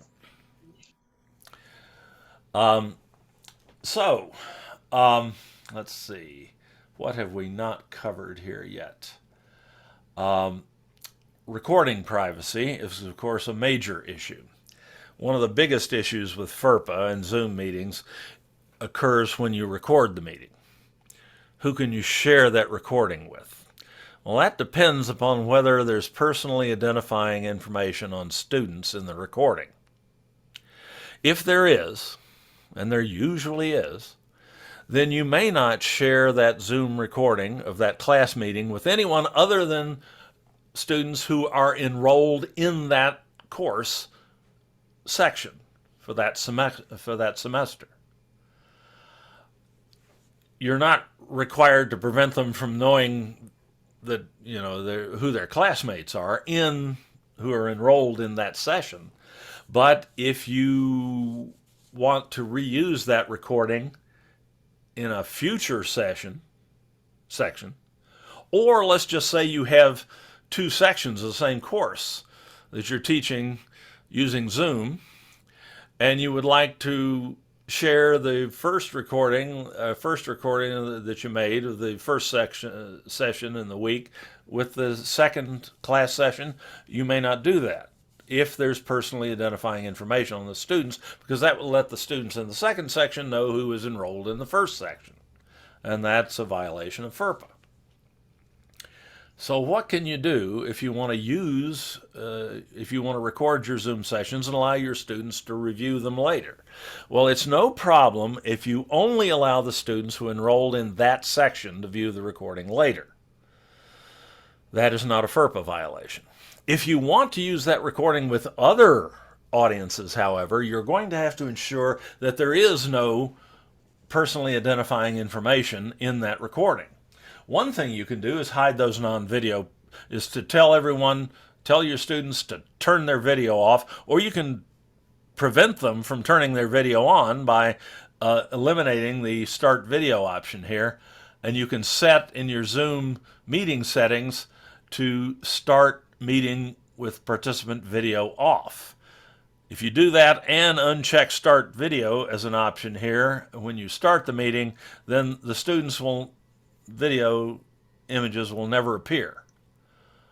And you can record, But you'd also have to mute them because their voices are personally identifying information as well. So this gets to be kind of hard to do and still maintain an interactive class meeting. But it can be done if you're willing to put up with that. You can, and if there's just an occasional display of someone's personally identifying information, you can edit your Zoom recordings after the class meeting is over and either blur out or cut out the section of the recording where the personally identifying information was visible or audible. That, of course, is a lot of work.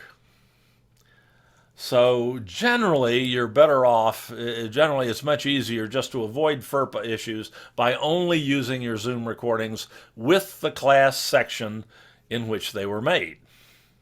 But you do have these other possibilities. Another thing you can do is change some cloud recording settings. If you're recording to the Zoom cloud, as is more common than recording to the local computer. Those options are accessed at the Zoom website under Settings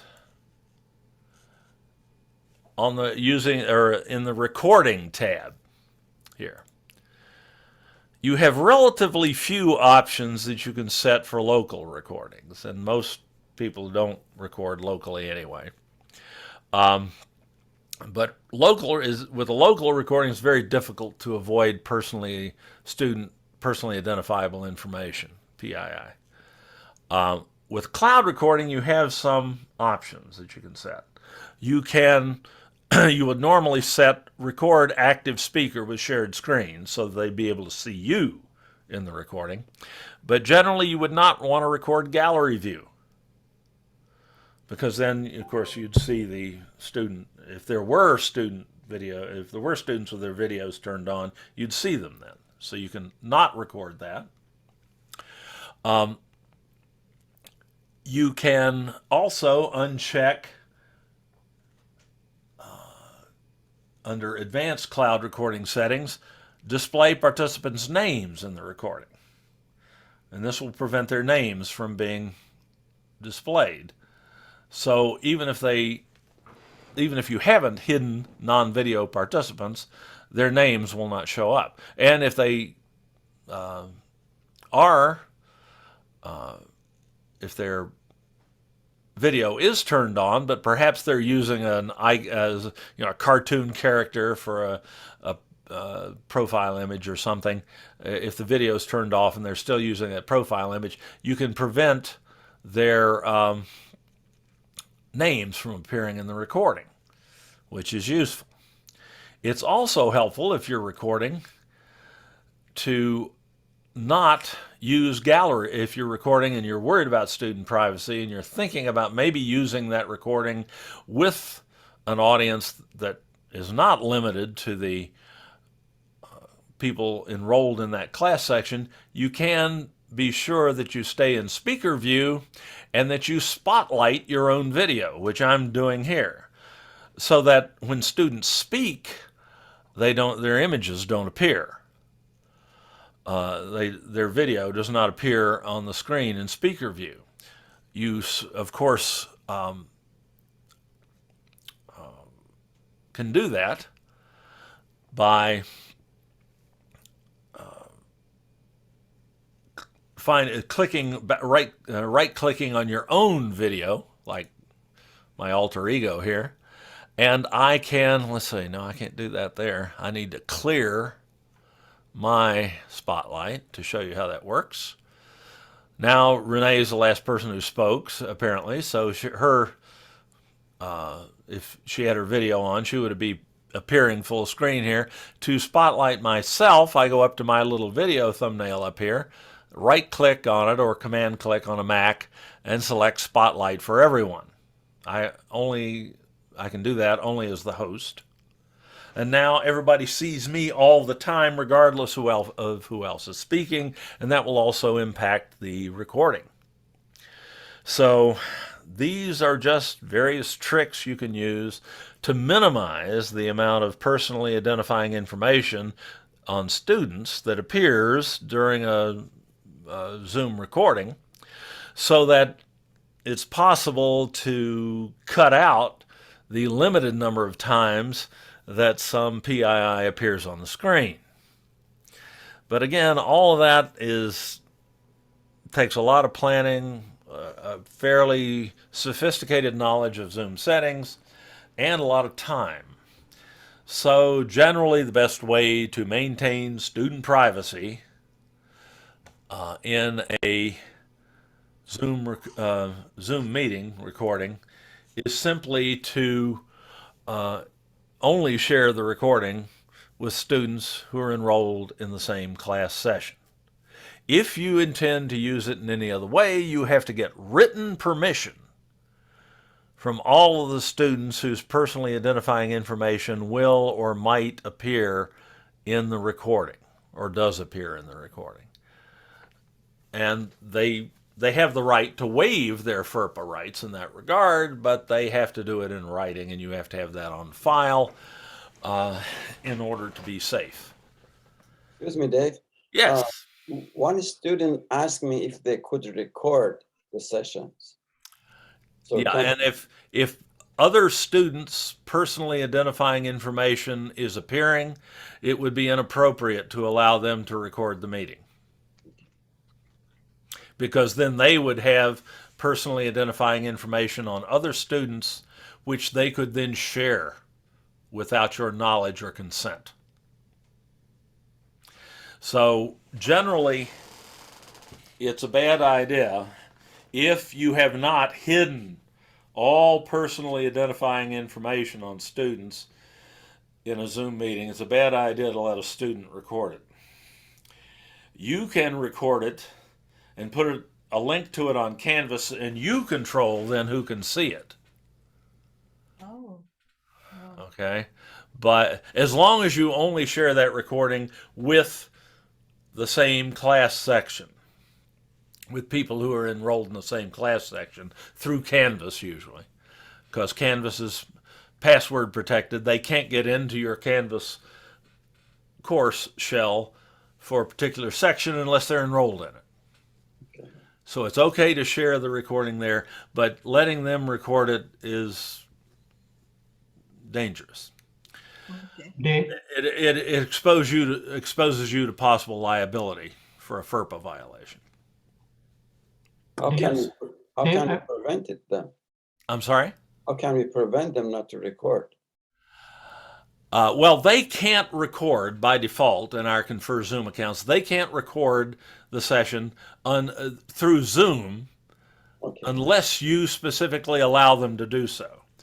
You can do that by going to, and by the way, we are in the question and answer period now.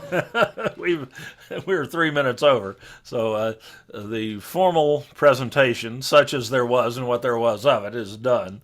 And I'm just answering questions, which I will continue to do as long as you have them. Okay. But to answer that last question, to allow a student to record, or to allow a meeting participant to record the session, you simply write, like if I want to give, and let me share my screen so you can see this happen. Now I'm sharing my Zoom screen. If I want to allow Mohammed to record this session, I just point at him. Yeah, I'm just verifying over here that you all can see this. I can point at him, and I can right click if it's a PC, or control click if the mouse only has one button on a Mac. And I can give him the ability to record local files. And then he can record this session. The recording will be stored on his local hard drive in a folder named Zoom under Documents, under the Documents folder on the hard drive, that is automatically created when you record something in Zoom to the local hard drive. So that's how you could allow someone to record, but unless you do that, your participants cannot record. Okay, thank you. Okay, so you don't have to worry about that. They can't record, but I did use some weasel words there if you were listening carefully. They can't record it through Zoom. Yes.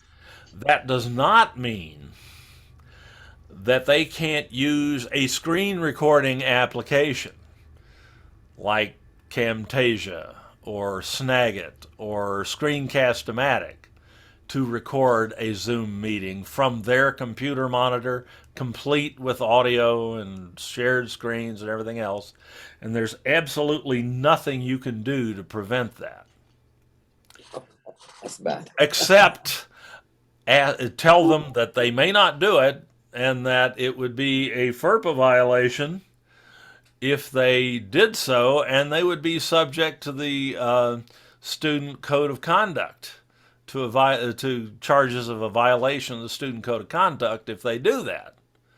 But you can't, in fact, stop them technically from doing it. Anything that appears on a computer screen at a student's on a student's local computer can be recorded one way or another if they're savvy enough and determined enough. Thank you. So there's nothing you can do to prevent that, and you're not expected to. Okay, I saw Yusra put her hand up first. Yes, it's not about Zoom bombing or things like this. It's about Canvas. How, for example, I want to say I have a student who is in my AM class, and there's a test, but he can't come to the AM class. He wants to come to the evening class. How can I block him from seeing the test? The one, you know, he's in the AM class. So how can I block In him? other words, you don't want him to have access to the test until later in the day. Right. Okay, I can show you how to do that. I tell you what, I want to make sure that we get all the Zoom questions dealt with first. Sure. But I've got that one jotted, and I will show you how to do that. There is a way you can do that in Canvas automatically without having to jump through a bunch of hoops. Thank you. Okay? You bet. Carlin, you were next.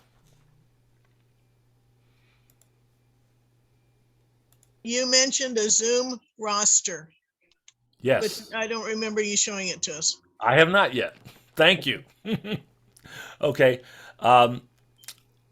Those questions are both outside the scope of this particular session, but I'm going to answer them. But let me give one more chance to anyone else who's still with us, who hasn't fallen off their chair, fallen asleep and fallen off their chair into the floor at this point. If there are any other questions about Zoom security or privacy before I start taking questions on other subject matter. Dave, Yes. I have a question.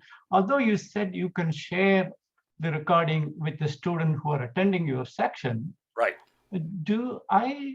I probably was under the impression if you want to record and share, you have to get their permission. No. No. Okay. Not if you do not share the recording with students from another section or another audience altogether. If you only share the recording with the students who are enrolled in the section where the recording was made, you do not need written permission from the students I see. to record it and share it.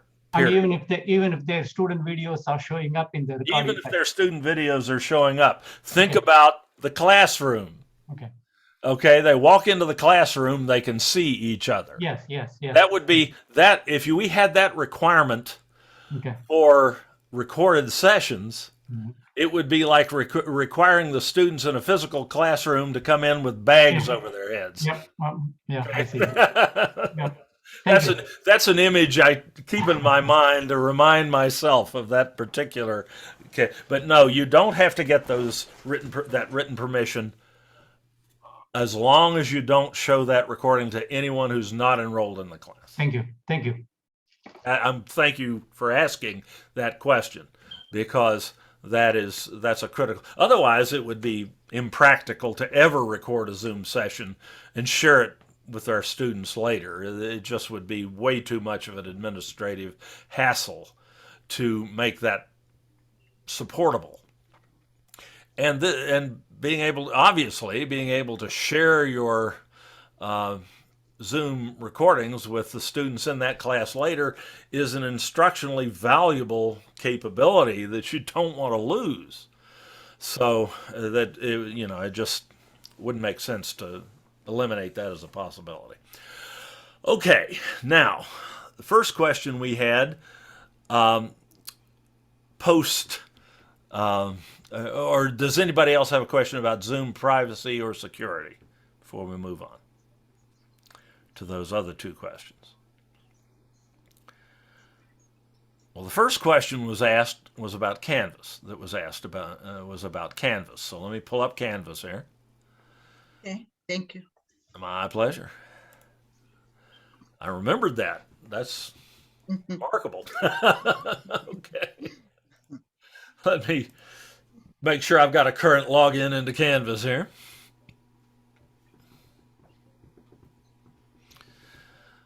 All righty. Let me just pull up I've got a tutorial sandbox course here we can pull up. Let me pull up a quiz.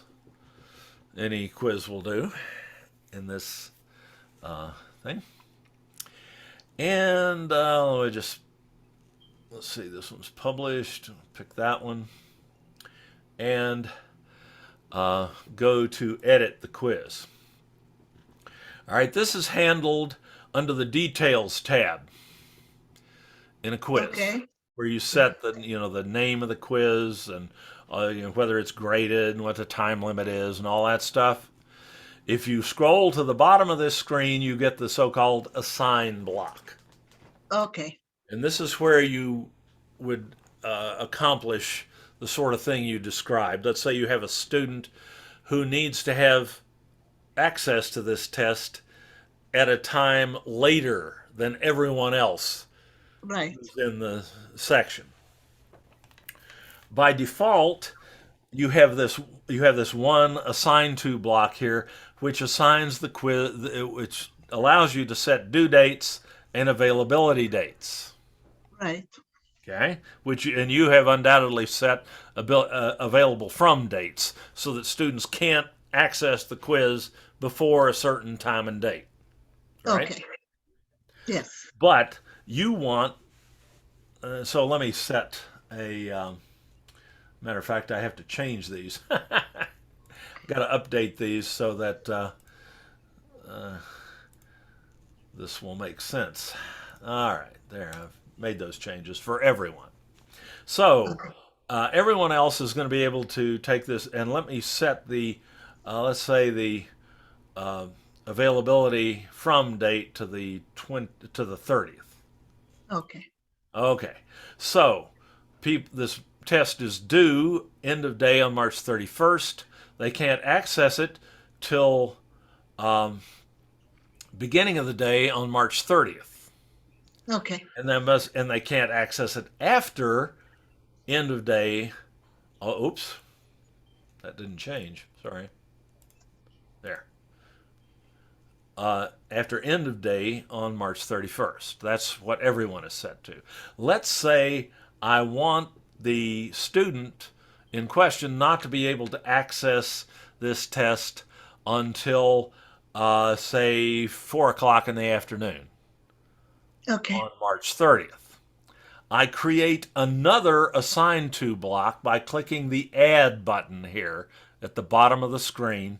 And that gives me a second assign to block. And now I have to decide which student or students to whom this second assign block is going to apply. Okay. I do that by clicking in the assign to block here, and I see a list of my other students. Okay. I might have to start typing the name. I only see a few of the students here, so I may have to start typing the student's name to see that student. And let's say I want my test 3 student to not be able to access this quiz until later than everyone else in the class. I select that student, so any changes I make here in the dates and times only apply to that student. So I may leave the due date the same or not. I may extend it. But the available from date, I'm going to change. And I'm going to set it to March 30th, but I'm going to change the time to 4 p.m. would be 1600 hours, 1600. Oh no, I can set PM, AM and PM here, can I? Forgot that. So I'll set that to 4 p.m. Oops. Except I didn't make the change. Done. Now, this student alone is prevented from starting the test before 4 p.m. Everyone else in the class, Yes. changed everyone else, is able to access the test from beginning of day on. And then I'd probably leave in this case, available until date and time set to end of day on March 31st. Okay, so this is how you can set different due dates and availability dates for different students or groups of students in a quiz. You can also do this with a homework assignment or a graded discussion as well. You'll get assigned blocks just like this in the edit screens for those other assessment types as well. So the key here to add, where I just go add and then do whatever changes I want to do. Okay. That particular student, or I could assign this to more than one student too. If there were maybe two students who needed this same change, Yes. I could add them to that assigned to block as well. Okay. Thank you so much. Thank That you. makes sense. Have a nice day. Thank you so much. Okay. You're always a savior. Thank you. Thank you. Thank you. Okay, now, Carlin, how do you get a Zoom roster? Except, why do we have you up here twice? Because we've got the little Because one I'm on the still right. sharing my screen. Sorry about that. Well, it made this one small and hard to read. Yeah, Okay. sorry about that. That's all right. I Zoom was roster. sharing my screen. That's why I like sharing screens the way I'm doing it right now through another piece of video management software. Yeah.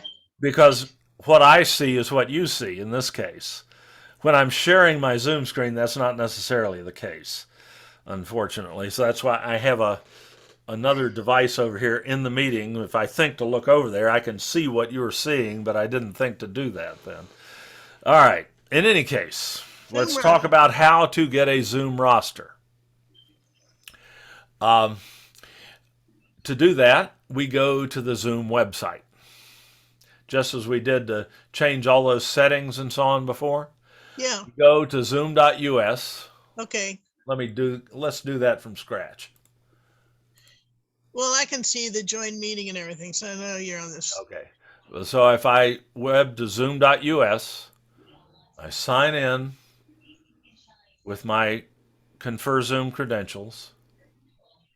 In my menu here on my Zoom management screens, the last option is Reports. And that's where I go to get my Zoom rosters. Okay. For a particular meeting. Under Reports, I select Usage Reports. It seems like you ought to select Meeting Reports, but that's not it. You got to go to Usage. And when you do that, you see a list, and here I need to unzoom this screen so you can see everything. Sorry, I know that got a little small, but in order to be able to see this entire table, which you need to understand this, I need to put that down to, I can't magnify my browser window as I'd been doing. Okay, here's a list of all the Zoom meetings I've held today. Well, since Yeah, since yesterday. Most of these are Zoom meetings that were just one. I was playing with Zoom, testing things and so on. So these are not actual Zoom meetings with attendees.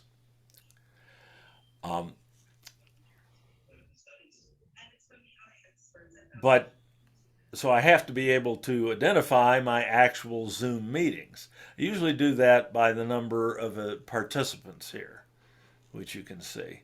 If it's just one or two or three participants, those were meetings I was doing, just testing some feature in Zoom, because I haven't held a meeting that is finished since yesterday that actually had live participants in it.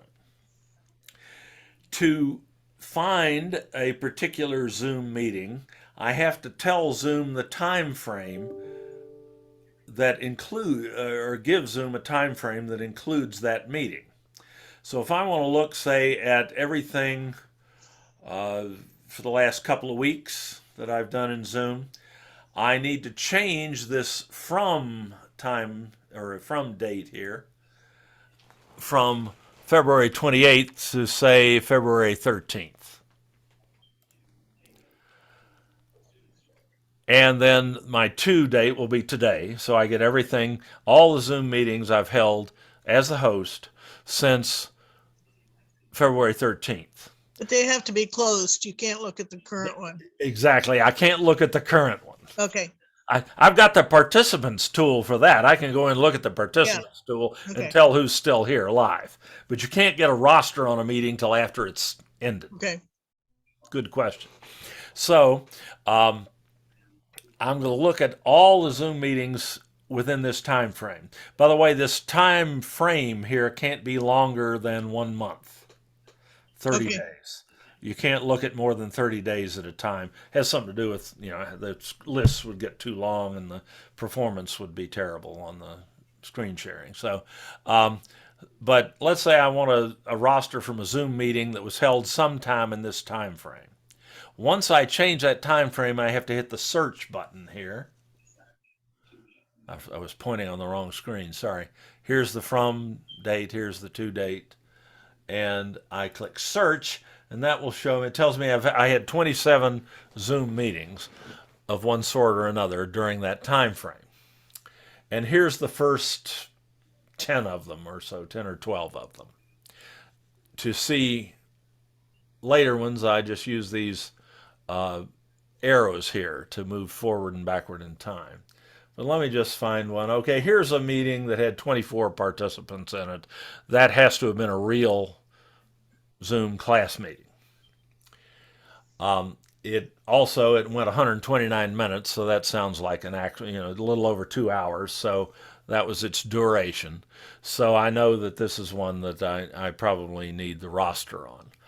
If I want more information, I can see here when the meeting started and ended.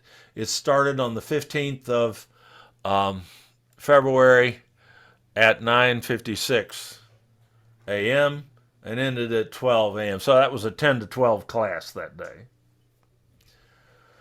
So I know this is a meeting that I might need a roster for, and I can look back at my calendar and see what I was doing that day if I need to. So you got to do a little sleuthing to figure out which meeting you need the roster from. To get the roster, first I can see that there were 24 attendees in that meeting, but that 24 is in blue. And if I mouse over it, it's underlined. That tells me it's a link to something, that there's information under that number. Okay. So I click the number of participants and I get the list of participants. And there's my roster. I can just look at it if I just want to look at it, scroll through it. And you'll note that some people, you may note here, let's see, that some people, or it's quite possible that some people would appear more than once in this list. That's because they left and they came back. either voluntarily or involuntarily. So Zoom notes it every time somebody leaves and comes back, it creates another entry for them in the roster. So that lets you know if somebody stayed the whole time or not. And it also tells you how long they stayed. So if you're looking at your roster, if you're wondering whether your students are sticking with you the entire time, and you don't want to have to keep checking the participants list during the live meeting, this roster tells you how long people stuck with you. Okay, but the lady that suggested I have them log into chat when they arrive, and then when they leave, log into chat. The reason why is because some people log in and they just walk away. They Well, never that's check right. out. And on your roster, that would show they were there for That the would entire show they were time. there. That's right.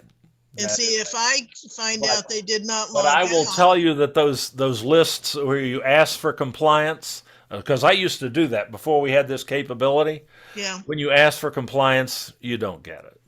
And trying to police that takes so much time and effort that it detracts. Well, it was From just for your 3 weeks and it was my first time and it was really interesting. Yeah, yeah, because that's not those are- really a sustainable activity over a long No, period of but time. it was sure a good tool for this because we're having problems But with this, disappearing students. yeah, but this gives, yeah, I know that. But this gives you good information, if not Yeah, it does. completely reliable. You can also tell it just to show you unique users so that you don't count people twice. That Okay. gives you a more reliable count. You also have to, of course, remember to remove yourself from the count if you want to count on the Yeah, number of just minus students. one. Or you can just pad it, count I'm an yourself. accountant, I know. But if you want a record of this that you can keep, you can export Okay, this. And it exports as a comma separated value file, a CSV file, which is an Excel type or a spreadsheet type file. yeah. You can save this somewhere where you can find it again. I keep a folder for Zoom meeting participants somewhere here. Zoom attendance reports. I don't want to mess that up. Don't worry about that stuff. Yeah. Anyway, normally I'd have these in a folder where I Sure. can find them later, but I'm just going to save this one straight to the local hard drive, and I may want to change this file name to put the time and date on it because it doesn't include that automatically. Yeah, All it includes is my meeting ID, which tells me that it was my meeting, but I knew that anyway. right. So I may want to include today's date, or the date for this, which was 2/15, I think. I have to include those with periods, not slashes, because you can't put slashes in a file name. Oh, I never thought of using the periods. So Okay. that will identify this. Yeah, yeah, I So do can that all the find- time. So I can tell when the meeting was held. later. Right. And then I just save that, and it downloads very quickly. And then I can open that up. Notice it has a little Excel icon next to it. Windows knows this is an Excel type file. So I can Okay. open that, and it'll open an Excel. There it is in Excel. I have to widen the columns to actually read it, Yeah, but that's normal Excel stuff. The guest column is not really worth much to us because all of our students will show up as guests. column C, I cannot read what the heading is. The headings are name, email if they provide it, and total duration of attendance. Oh, so then it combines it on the people who come in and. Combines it on the people who get, Good, okay, who thank you. leave and come back. It combines. All right, next question. Yes. When we sign up for your Zoom, it has at the end after it says D. Giberson. Mine has a string of numbers. How can I change from the numbers to my name? You can edit that um, unfortunately, once you edit it, I don't know how to get back. So let me pull up. Just show me where, and then I can play with it this weekend. Yeah, I tell you what, it occurs to me that in order to show you that, I'd run the risk of terminating this meeting. So I am making a note here to make you a little tutorial showing Okay. you how to customize your meeting link. That would be a good one for you to publish generically because a few other people have asked. Exactly. We have one of our SADAFA officers. He's got his as professor, PRLOF, and then his last name. Right. And everybody's been impressed. Nobody knows how to do it. Everybody wants that. I tell you. And I happen to have. That's an excellent suggestion, and thank you. I'm always looking for ideas for new tutorials, and I keep a list, a Oh, working okay. list. Good for And you. I'm adding this to it right now. Customize Zoom meeting link. Okay? And then I'll let everybody else ask their questions, and at the It's end, on my I've got- roadmap. Thank you very much. Thanks so much for the suggestion and for all the good questions. You're welcome. Now, let me ask if anybody else has a question on anything that they'd like to ask, or if they have a suggestion for a tutorial that I haven't made. I'd love to hear that too. Back to the roster for a second. At the end of the semester, we have to do a tally of who's been there the whole time or not.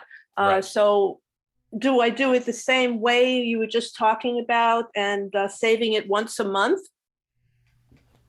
Are you talking about the roster you just showed us? the you roster? Yeah. The rosters. Well, about the only way I can think of to demonstrate that in a over a period of time longitudinally would be to save the roster for each meeting that I do. Right. And then just tally it up. Copy and paste into a master spreadsheet.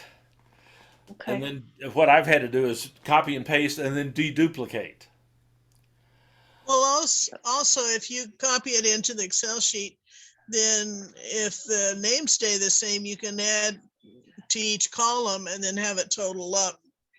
Yes, true. That's true. You could then total, have those sort by participant name and then total and do subtotals. It would be a fair amount of manual work, but you could do that with the. But that again requires that you take all of the individual meeting rosters and combine them into a single spreadsheet, which is Ugh. a bit of work. No thanks. Bit of work. Now, of course, Canvas does have analytics that allow, Okay. if you're using Canvas, you can Yes. demonstrate, longitudinal performance or longitudinal attendance or interaction with Canvas throughout the semester. Can you show me? And that might be a better tool for that. Sure.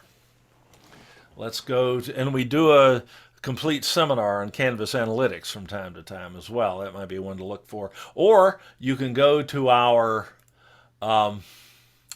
on-demand website. I always put a plug in for this in any of these recordings if I can work it in, at sdccdolvid.org. Right.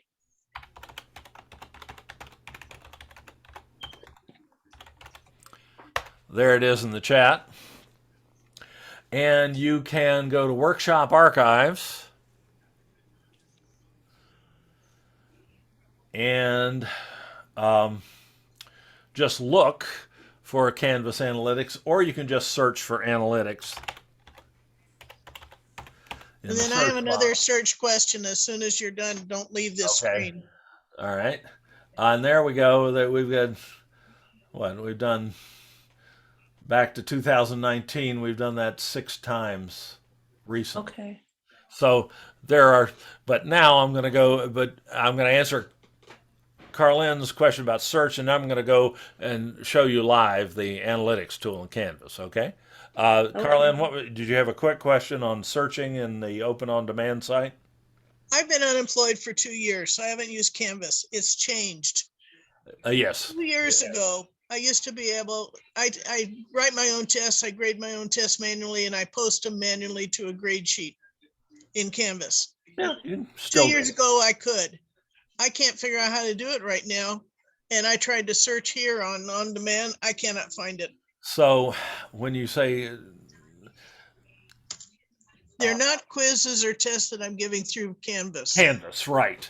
So I'm giving, what you- but I need to set up a column and record the grades. yes, I can Canvas. show you how to do that. Is there a video that shows me how? Yes, there's a video in which that's included, And I could not find it. but yeah, But I will wait you until would be after able the to search analytics. for it by using like manual or whatever. It would be under great. Let me think about It'd that. be under what? Grading Grading. in Canvas. Okay, there's a bunch of those. Latest okay. one was from just a few days ago.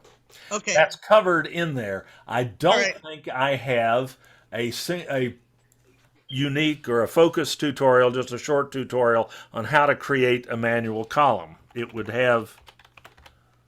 No, I'll go to that one. And if I can't find the answer there, I did send an email to I info. do. I do. Oh, Manually creating a grade column in Canvas. I'm copying the link address to the chat tool. There it is. thank you. Thank you for reminding me. I was about to put that on my list of tutorials to do. Before I create a tutorial, I always search to see if I've done it before. Well, I couldn't find it when I searched and I sent an email Well, to that probably info. tells me I need to adjust the keywords on this. Apparently, I wasn't Well, clever. nobody's You've been able to replied. find that, and so I need to look at that one and add some description or something to it so that it's easier to search for. The other thing is It tells there's us a something. thing that it says if you need help, send an email to us. Yeah. And I have not gotten a reply. And it Okay, may I'll be check because on we're that. still at the end of the That semester. should have gone to me. Oh, I sent it yesterday. Okay, thanks. I'll check and make sure I just didn't miss the email. And if Well, a lot I of did, those aren't working. I'll look and see what's working, why that might not be working. I got an idea how that might have happened. I know what to look for. Thanks for letting me know. Sure. Okay, analytics. Let's see. I need a course with some actual analytics information in it that is not real people, so I don't out someone's activity in a training course or something like that. So I think I have some in this sandbox shell for dummy students and so on. You should forgive the term. All right. Analytics are available in your course, in your Canvas course, by going to the new analytics button on the home page. If you look to the right here into this task menu, you will see a button for analytics. Click there and you can access your course analytics. Now, this is grade information. Can be useful, but that's not what we're asking about here. This shows you the grade averages and things like that on different assessments in the course. But we're interested specifically here in activity. Right now, there's no activity in this because it's everything happened earlier. But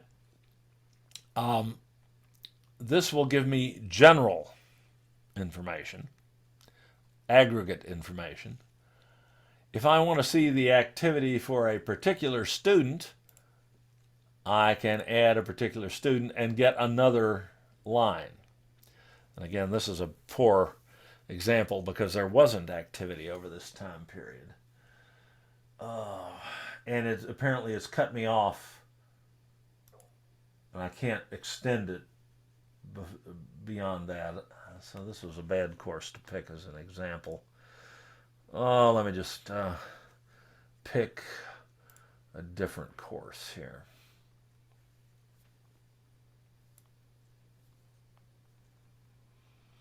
And I'll clip this out of the recording. Matter of fact, I'll just pause the recording here. Okay, now we're recording again. Do we have any other questions that I could record the answers to? Hi, Dave. This is Lena. How Yes, are you? Lena. Great. How are you doing? How are you? I know you've been over for almost an hour, Oh, but no, thank no, you no. for staying. I don't mind a bit continuing to answer questions. So go I'm right ahead. sorry, but yeah, I you may apologize. have you may have covered it already where you were doing security. I got a new computer and it doesn't allow me to screen share, but I thought I have it on screen share by the professor on the settings, but I don't know if I need to do something Oh else. boy, is this a PC or a Mac? It's a Mac. Uh-huh. Aha. There are some permission settings on the Mac that you have to change in order to allow Zoom screen sharing to work. I Seem to see. remember. Let me see if I can find those because I don't do this on a Mac often enough to have that in my short-term memory, which is Mhm. increasingly cluttered these days. Let me see. Zoom screen sharing permissions Mac on Mac. How to allow Mac to share screen on Zoom. Here we go.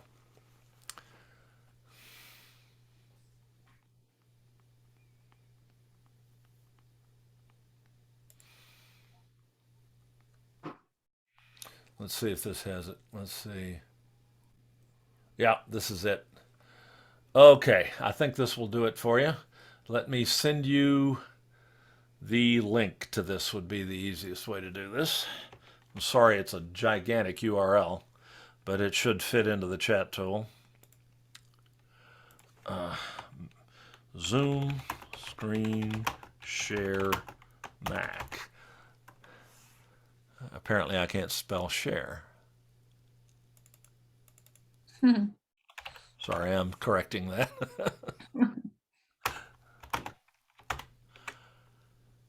Okay, that's a monstrous URL, but Uh-huh. if you click on that, that should bring up this um, screen that I'm showing you. It shows you how to go into your permissions on the Mac, your operating system permissions, and allow Zoom to use the screen share.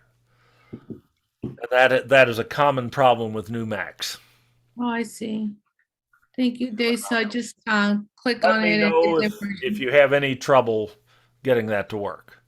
Okay, And thank you. I should probably do a tutorial on that. Let me go find my tutorial ideas list. Zoom screen share permissions Mac. Okay. Thank you, Dave. I also have another little question. You may have a video on this, but I also got a webcam. I was wondering how do I connect it to how do I work with it with the Mac? Or how do I connect it, I guess is the question. Okay. Well, hopefully you just be able to plug it into a USB port on the Uh-huh. Mac. But does your Mac? I know a lot of the Mac laptops only have like one USB port, and it's like it's a USB-C port, the little bitty one. Is that the case? Yeah, I think I have another little extension one, but I was wondering, is there a tutorial do you have a tutorial how to use it? Like I'm thinking about doing some like hands-on like recipes for vocabulary Right. and learning new words, but I was gonna do like a live shot of me doing a recipe. So you need a second webcam attached that you can use with Zoom, right? Uh-huh. Yeah. I assume this is a Mac laptop that has its own built-in webcam. Yeah, it has one in there, but Right, I've but got you an want to be able additional to one. connect a second one. Uh-huh. Yeah, I hear you. And that's a very reasonable thing to want to do. In that event, you'd need a device, a hub that will plug into the port you do have that will give you more USB ports and different types of USB ports because the webcams almost always have what's called a USB-A connector, which is, you know, the big old USB connector that like on the thumb Uh-huh. drive and things like that. And your Mac probably doesn't have one of those on it. Mm. So you need this hub that will allow you to do that, or this adapter. Um, and here I'm making some assumptions. I'm assuming that you've got something like a MacBook Air or something like that that has like one USB-C port on it, which is Yes, a MacBook Book Pro. no It's a MacBook. brand new Oh, one. it's a Pro. With big But I, screen, uh-huh. Yeah, but I don't think they have USB-A ports on them anymore anyway. So even if you have more than one USB-C port, I don't think they have a USB-A port at all, the bigger USB ports anymore at all that would work with a webcam. So what you need is an adapter or a Mhm. hub that will allow you to plug that in. Okay. And I'm thinking here, I've go to Amazon here. And I need USB-C multi-port adapter. There we go. That's what I want. All right, here's Amazon's choice. Let's look at this one. 25 bucks. All right, this one gives you a bunch of options. Let's see what all it gives you. You've got, here's the connector that would plug into your Mac's USB-C port, Mhm. okay, or your Thunderbolt port.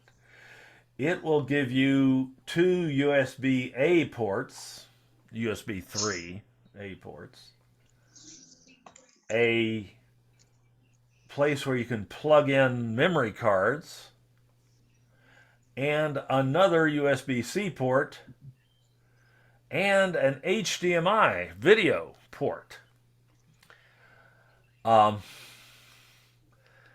But it only gives you two regular USB ports. So this one may or may not be your best option. Let's take a look at another possibility here. The USB-C hub, USB hub to HDMI, multi-port, USB-C, USB 3, three USB 3 ports, or USB 3A ports. That's maybe not what you want either. I don't know what your specific needs might be. This one looks like it's got more ports. Let's see what it looks like. Yeah, this one gives you 1, 2, 3 USB, the regular USB ports, and HDMI, and two more USB-C ports, and a network adapter for a wired network, and a reader for memory cards.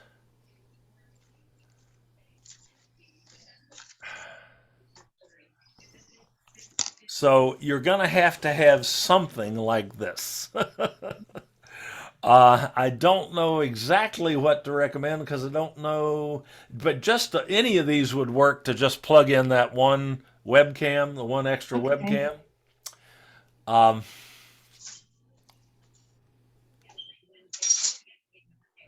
so I might be tempted to go with Amazon's choice because it's not as expensive as some. Let's see, here's, oh, this one's got 4 ports. If you needed more, this just has the USB-A ports. So you get 4 of those. So if you wanted to plug in like an external mouse, external keyboard, and the webcam, you could plug them all into this, and then just plug this connector into the laptop. And this one's only $13. So you tell me, what sounds good to you? Do you just want to be able to plug in that webcam? Just the webcam Just the and try it webcam. out. Play with it and Yeah, I might be tempted to just go with this one that has just the 4 USB ports on it then. uh-huh. And it's cheap. Mm-hmm. 13 bucks, $14 instead of 25. But Mm-hmm. you're gonna have to buy something like this. The problem is I don't know this brand.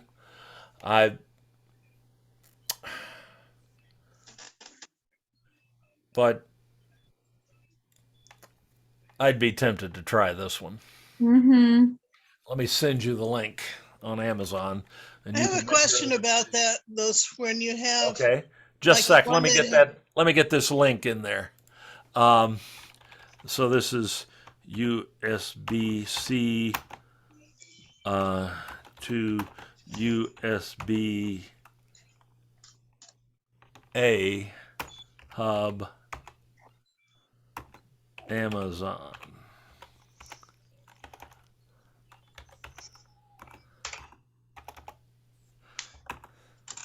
And here's the Amazon link. Okay. Yes, Carlin. okay, so on those, what I'm gonna call extension cords. Okay. Generically. Thank you, Dave. You Thank bet. you very much. I'm gonna be taking off, but have a nice rest of your day. Thank you so much for everything. We'll Thanks see you next time. All right. Bye. Yes, Okay, Carlin. so one of them looked like you could plug like 6 different things into it. Right. Does that deteriorate the signal? No. No, Okay. not if it's a decent piece of equipment like this one that's Amazon's Choice here. No, Yeah. you should be able to use any or all of these ports without interfering with others. Okay, I have one I can do 4 USB things into it. Yeah. Thank you very much. I have to get down in the feed store. All right. That sounds fascinating. Well, you see the little horse. Oh yeah. Miniatures, and there's 4 Oh of them. no, in you the can't have no hungry horses. I hear you. Nope, nope. They let you know too. I All bet. right. Bye-bye. Thank you very much. Thanks for coming and thanks for all the questions. My pleasure. Bye-bye. You can always count on me for questions. Well, that really enriches the experience for everyone. So thank Okay. you. Bye-bye. Bye-bye.